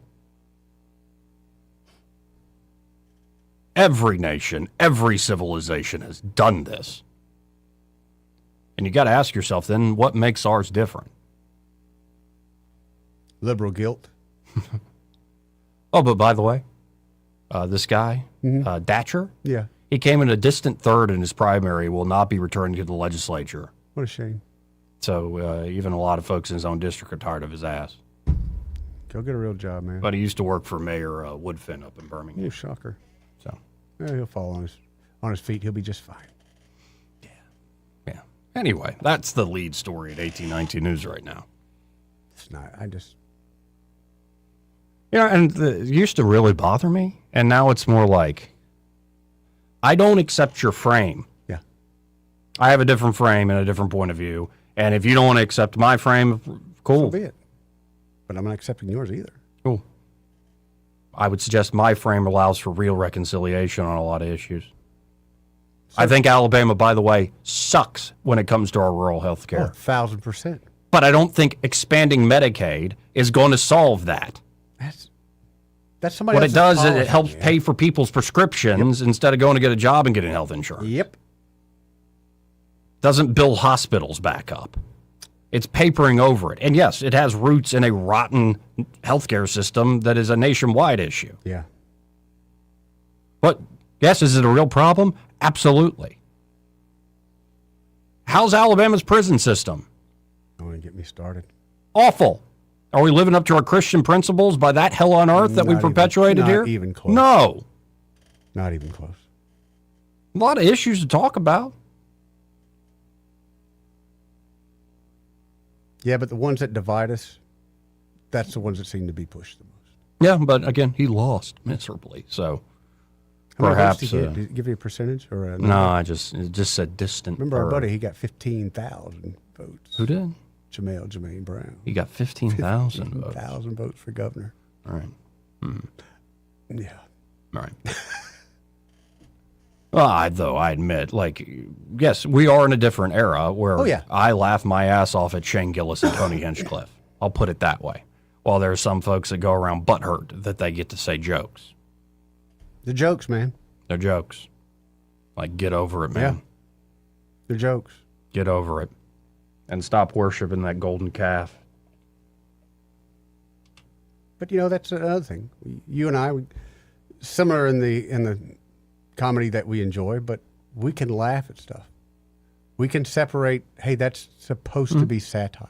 Yeah, and there's stuff that it doesn't land. I'm like, ugh. Yeah, but it's not like it. It doesn't offend you. You don't climb up the wall screaming, Right. "Hey, this is." I don't get it, man. But if you want to be offended, there's a million things. Yeah, I didn't laugh hard at the Charlie Kirk joke that Hinchcliffe did. I didn't. I was like, but whatever. It's edgy, over the top stuff. But and I laugh at most of it. Yeah, I didn't damn him for it. It's a joke. We all, honestly, as a guy that's always throwing out punchlines, occasionally they don't land. They don't. I don't know. We ain't going to solve this problem other than I think a lot of the more obnoxious voices drive the car. Oh, yeah. These do. Yep. And I think a lot of our other problem is we got, 400-something churches in Montgomery? We got a few. I was talking with Jeff Poore about this on his show. Mm-hmm. I think part of the problem is why people don't publicly have deeply woven conversations that involve their faith with public policy is because of all the schisms that have happened in this area, and not just here, but a lot of places where everybody's already decided I'm going to just go to my corner on Sundays. Mm-hmm. And when we're in public, we don't really talk about it. And that's not just a black-white thing, though that's very real in terms of segregation on Sundays, but it's a lot of different, it's a liberal-conservative thing in many ways now. Yes. And so I guess what I'm saying is all of y'all need to become papists. Join the Roman Catholic Church, and we'll all get along again. But as well as I do, if you and I wanted to have the conversations that we have on air or off air, you can't have those with everybody we know. Because it wouldn't be a conversation. It would just. I ain't scared of anybody. It's not that I'm scared of. I don't want to hear. No, I don't even mind hearing the other stuff too. Because I got some people you need to talk to. Yeah. Well. Yeah. Well, there are some just folks who are dumb, man. Well, they're not just, or some folks who are just mean. They're not just dumb. It's just they're at the end of the day, no matter what happens, if it does not benefit that person, everyone else is a racist. Oh, really? Yeah. That's interesting. Yes. Even some of their own, they're a racist too. And I just want to say, you ever looked in the mirror and go, maybe it might be you. Anyway, we do have to hit a break here. All right. Sorry to bring the mood down, but that was the lead story, and it's interesting. It's an interesting topic. I think it's actually something that's changing. It is changing, but I wish it doesn't have the same, the same oomph that it once did. No, but I still wish we could have honest, and we're not there yet. If we could have honest conversations about race, and not just one sided or the other, honest conversations. I know there's a lot of scars on both sides, and I know a lot of people don't like to bring that up. But until you can acknowledge some of those things, I don't think you're going to have that honest conversation. And it's both sides. It's both sides. Well, I don't know. Like, where it loses me, and I'm not. It's not a gotcha. It's not. I believe this even when I was falling away and astray. Like, if you genuinely believe that you and others are children of God by the saving grace of God, what does it matter? Yeah. Like, we're going to have differences, and you can have under the sun on all of planet Earth, many different manifestations of that faith. But when that is actually the guiding principle, that if it was up to us, it would be hell. You know it. You know it. And I think, of course, the devil's in the details in our fights here, our worldly fights here. But I really always go back to that and have been going back to that more and more because I'm just certain of it. There are a lot of folks who that's not the guiding light. No. That's not the North Star. Way selfish, way more selfish to have any kind of guiding light like that. Yeah. Anyway, but I think it's also what actually advanced things. Of course. And then, you can argue about the people who took advantage of it after the fact and what the actual long-lasting effects and yada, yada, yada. But at the end of the day, we're human. Yeah. And we react to situations. Some people say it's taking advantage. No, you're human. You react to situations. Anyway. Oh, look, Jared Isaacman, the guy with the big old ears, is running NASA. We'll start first uncrewed launch and very soon. NASA investing $20 billion over the next 7 years to build a permanent base on the moon. Those ears he's got, he's already listening to what's going on at the moon, Joey. He can hear it right now. He can hear the future. For some reason, though, I'm thinking of Gil Scott-Heron, like Whitey on the moon. Those big old Dumbo ears on the moon. Hey, you can own some moon? I think I own some moon. Back in the day, you could buy a little bit of. I think I might actually own some moon. Your dumb ass bought that. He may not know whether he's coming or going, but whether you're going to work or coming home, Greg Budell is there. Mornings 6 till 9 and afternoons 3 till 6. Only on News Talk 93.1 FM WACV. For many homeowners, there's untapped reserves hiding in plain sight. It's not in the savings account. It's not in the stock market. It's right under your roof. Now more than ever, homeowners are sitting on record levels of home equity, and that equity belongs to you. It can be used to consolidate high-interest credit card debt, to pay expensive school tuition, to cover medical expenses, to invest in renovations, you name it, because that money is yours. This isn't about taking on unnecessary debt. It's about using an asset you already own to improve your financial position and your quality of life. The key is understanding your options and choosing the strategy that fits your goals. Let's see what's possible with the equity in your home. Give us a call at Alabama Home Mortgage today at 334-567-4223 or visit us online at myalabamahomemortgage.com. That's Alabama Home Mortgage, because there is a difference in mortgage companies. NMLS 1586368, Equal Housing Lender. Running a facility is already demanding. You don't have time for miscleaning, sick days, or inconsistent results. At Janney King Gulf Coast, we have a proven method to solve those problems. Our franchise owners are trained and supported, and our franchise model means the people cleaning your building care about the outcome as much as you do. If your cleaning company is creating more work instead of preventing it, it's time for a clean that you can count on. Visit JannyKingCleans.com to learn more.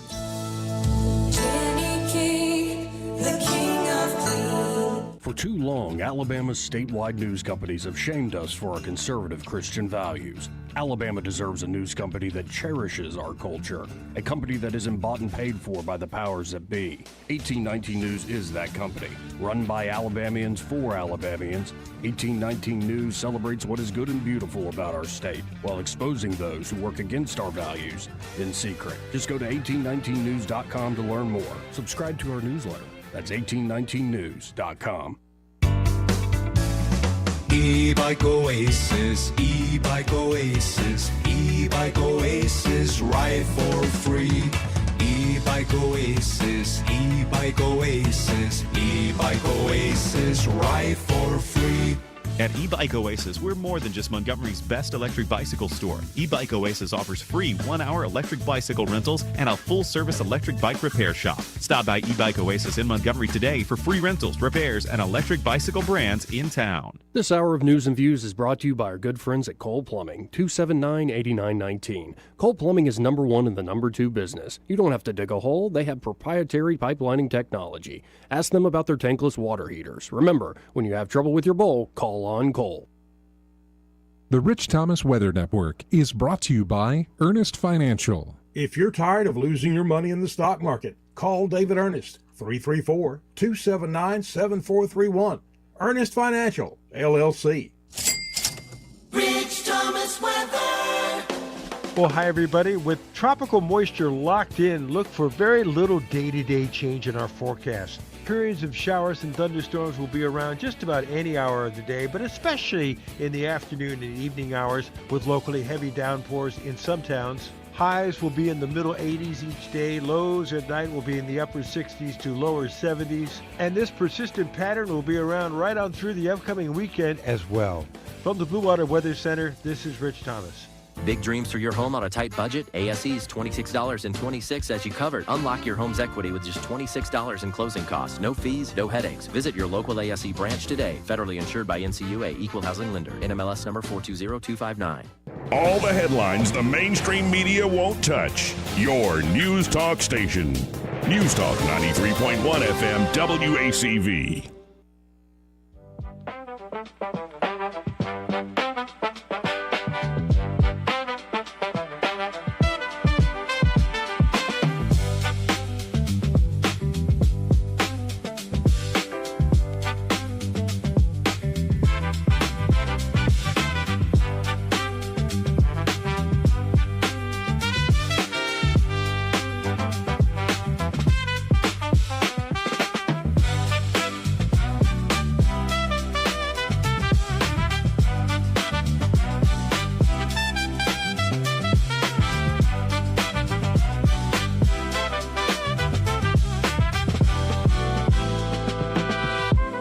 Joey Clark. Welcome back. I'm your host, Joey Clark. Eddie Bader here in the studio, getting down. It's kind of nuts that I made this like on my acoustic guitar. I could play you the original, and then but turn it into this horns thing. Sounds good. Like that was an acoustic. Sounds good. For whatever reason, I hear a little mariachi. Maybe I'm just craving Mexican. Hey, man. You know what would be great? I'm telling you, what? I don't know how to do this, but I would like to hire a mariachi band to follow someone around for the day. It'd be great. I really would. And this person is going to lose their crap several times during the day. Is that okay? I mean, am I a bad friend for doing that to somebody? No, actually, okay. I think it'd be a good day. I think it would be like, wonderful. guys, you can't, like, they'd have to play at particular times when I'm on the air. No, not with you. Not with you. Although I thought about it with you, but we were going to play Prince the whole time. But oh, that would be great. Mariachi versions of Prince. I could do requests. I mean, I really thought, but I thought the YouTube feed would cut us off. But I did. I thought that'd be great. Oh. But no, I got a friend of mine. Can y'all do Dolphin off the Gold Experience? That song's awesome. You could start I doing played for that for you in the car, and you're like, that's him? I never even knew that was him. It's a great song. Yep. It's like a 90s British rock song. Like it's. Or what if I hired a rap band, a rapper, to follow somebody all day? Especially a Montgomery rapper. But okay, is it actually going to be somebody who's got a really good, like freestyle flow, or somebody who's just corny as crap? I would like a little bit of both, to be quite honest. Okay. Yeah, I would like a little bit of both. Right. Yeah, I got to dial this like in. Will Smith, early 90s, like corny. But I want some Carlton in there too. Oh, yeah. Yeah, you want a little bit of that too. I got to. I think you're right. You're right. I got to. Well, this show's going off the rails. Yeah, that's what we're good at. Oh, no, but I like the music thing. I do like the music thing. I'm really impressed with the AI, which is the way you showed me the one the other day, how you started with a hum and then you ended up with this great finished product. That's kind of nuts. It is. Okay, so where is the devil in that? If AI is the devil, what's the devil I in think that? there is a devil in that. If like, because right now, this is where it goes too far. Okay. It's like top of the charts. And like, I think there are people who listen to some of this stuff and they don't even know. They don't realize they're being Yeah, like influenced. I think you need to tell folks like it's AI if you're using AI. Now, but music's been going in this direction for a while. Think of like so much electronic music. Oh, yeah. A lot of automation's already been used. Like, think of how polished so much pop music is. Like the amount of all that. filters and plugins and all the mixing going on. But with I didn't think that I would like a lot of the AI music because I thought, I'm a bit of a purist. I want my music to have a soul. Then I start listening to it. I'm like, dang, this is good. Maybe its soul's not so important for music. No, it's like you can put the soul into the machine, though. Yeah. In fact, that's the weird part for me. Actually, I think that's the history of a lot of black music in the United States. Is they put a lot of the creativity into the machine, if that makes any sense. And then, of course, it's not just America. Like you think of the French with electronic music, brilliant stuff they did. I try not to think of them. Yeah, I know they're weird in a lot of other ways. I agree with you, but like I don't really want to go to France. So I'd rather go to Rome or like England or something. Have you ever watched that European sing-off show? Excuse me, not England, Pakistan, which is England. Ooh, I would like to go to Pakistan. Would you? Yes. I don't know about right now we can get there pretty cheap. Mm-hmm. Pretty cheap. See Rubio in India? Yeah. Did you? Oh, I haven't seen you the Rubio. Yeah. Anyway, we're all over the place here today.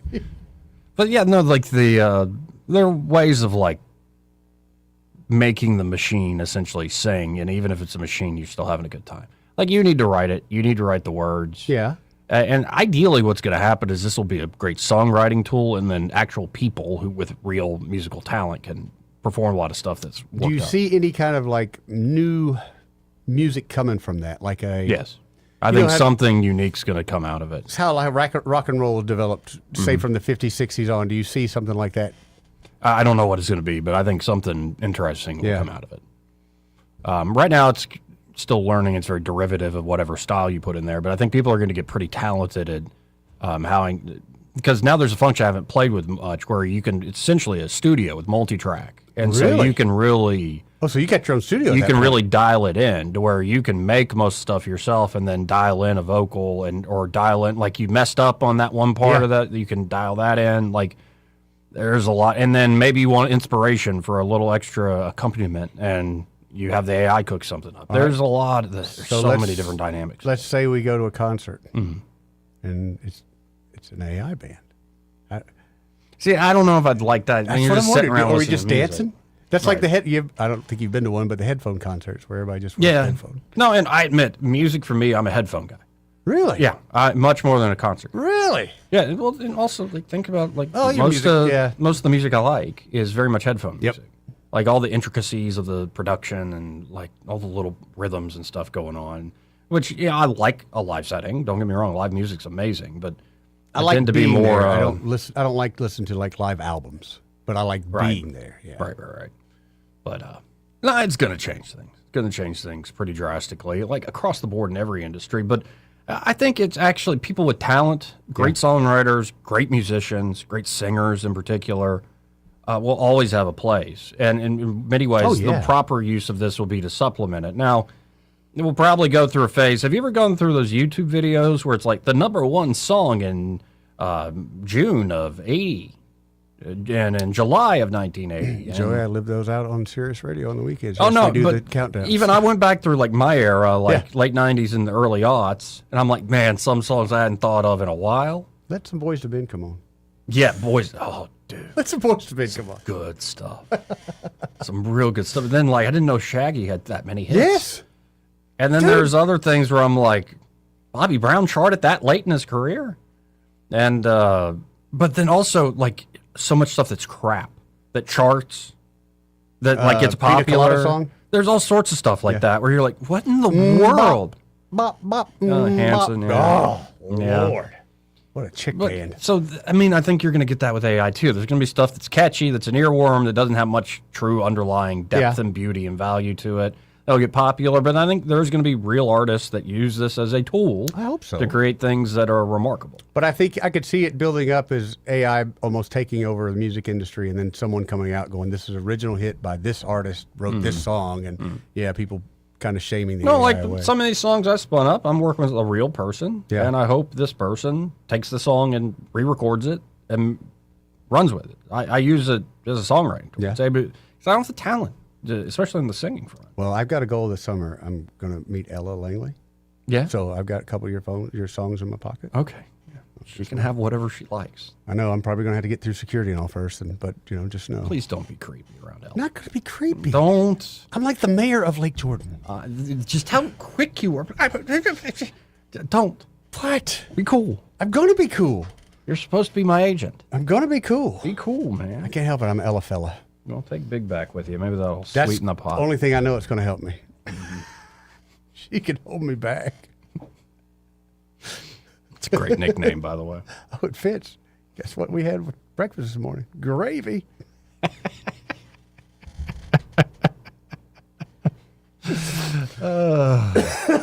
Anyway, we got to hit this break. We'll be right back. Want to carry News Talk in your pocket? Download the News Talk 93.1 app from the App Store. Available on iPhone and Android. Never miss a moment. Download now.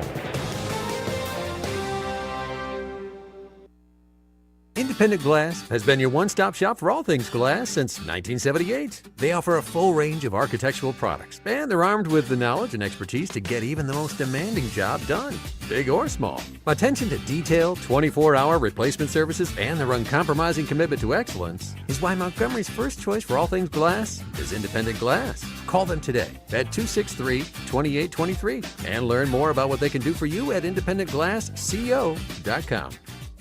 Mayday, Mayday, may I have your attention? I want to announce that Pizza Perfect in May, you can buy a large pizza at the regular price and get a large single topping pizza for only $10. You already know that Pizza Perfect has the best pizza buffet in town, including spaghetti, breadsticks, salad, dessert, and drink for only $13 at lunch and dinner on Tuesday, Friday, and Saturday all day. In May, buy any large pizza at the regular price and get a large single topping pizza for $10. Pizza Perfect, Coliseum Boulevard in Eastbrook, available for pickup and delivery.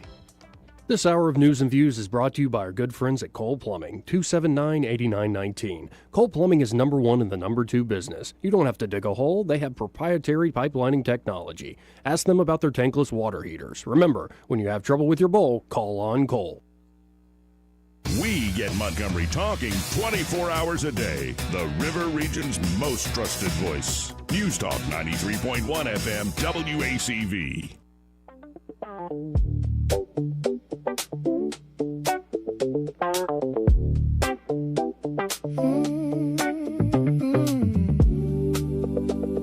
Anyway, welcome back. Also, she's hot. Down boy. What did I tell you about being creepy? Let's go to line one and talk to Ray Bowles from Bradville Carpet. Hey, Ray. Hey, guys. How y'all doing? Pretty good. How you doing, buddy? I'm tired. It's been on a forklift all day long. I'm sure we've had more trucks come in. I actually had to call the police department. Typically, if you've ever been in my back lot, it's really, really tight, but you can actually flip a diesel around, no problem. But every now and then I'll get a driver that says, "Oh, I can't do it." I'm like, "Yeah, you can." He said, No, I'm going to wreck my truck. I'm like, "Dude, they do it. We get 5 diesels a day in and out of this thing." Would not. He said, "I'm backing it out." I'm like, "You're going to back it out on Consford Road? Are you from around here?" Then I had to call the police department, get 2 police cars up here to block traffic for this moron. Yeah. I mean, yeah, that's been my day today. That's hilarious. Yeah, and most of the drivers will jump up and help you unload a truck. This guy's like, no, they don't pay me to do that. They just pay me to drive. Yep, that's right. I love them drivers. I always loved them. Wow, man. And I'm like, "Are you on the clock, or are you are you paid by the load?" He said, "By the load." I said, "We'll be a while." Yep. That's when you let them sit. Yep. Yeah. All right. Don't play this game. I used to be on the city council. That's right. Exactly. That's the one upside of used to being on the city council. I can call and say, "Guys, I need 2 police officers." I love selling floors, and I really want to sell floors tomorrow. So I'm not going out there blocking traffic. No. It's No. like a bug. No, especially on Plum Ford. That's No. a major road now. Like that's a Yeah. throwaway. It's 5 lanes. It's like, how am I going to block 5 lanes? Dude? Go play in Turn traffic, Ray. around. Yeah. But they were kind enough to come block the traffic for us and back him out. That was good, man. And, And there's a reason we're getting 5 truckloads a day. A lot of it has to do with you guys and the advertising we're doing. The other thing is just we offer an honest price, an honest day's work. We're going to come in, move your furniture, take care of you. And next thing you got to know, you got a floor down. That easy. And it starts with a phone call, 285-8117. We'll come out and give you that free measurement. Next thing you know, you got a floor down. Again, that's 285-8117. And when you call them up at 285-8117, be sure to tell them you heard Ray Bowles on the radio with Joey and Eddie. I mean, if I was around, I'd be like, you need somebody to help you go to the bathroom, hold your thing so you go pee? At this point, probably. David! Chad gives the best discounts, don't forget. That's why I'm calling David. That took a turn. Yeah. Y'all have a great one. You too. See you, Ray. We learn anything? I got some notes here. 2 weeks to stop the spread. I'm kind of over that now. You're over that now? Yeah. Okay. I don't want to hear it's going to be 2 more weeks anymore. Just. Oh, you mean on the war? Yeah. Yeah.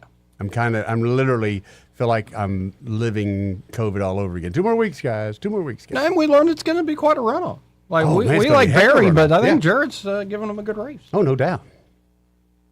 Plus, I know, that's your, brother.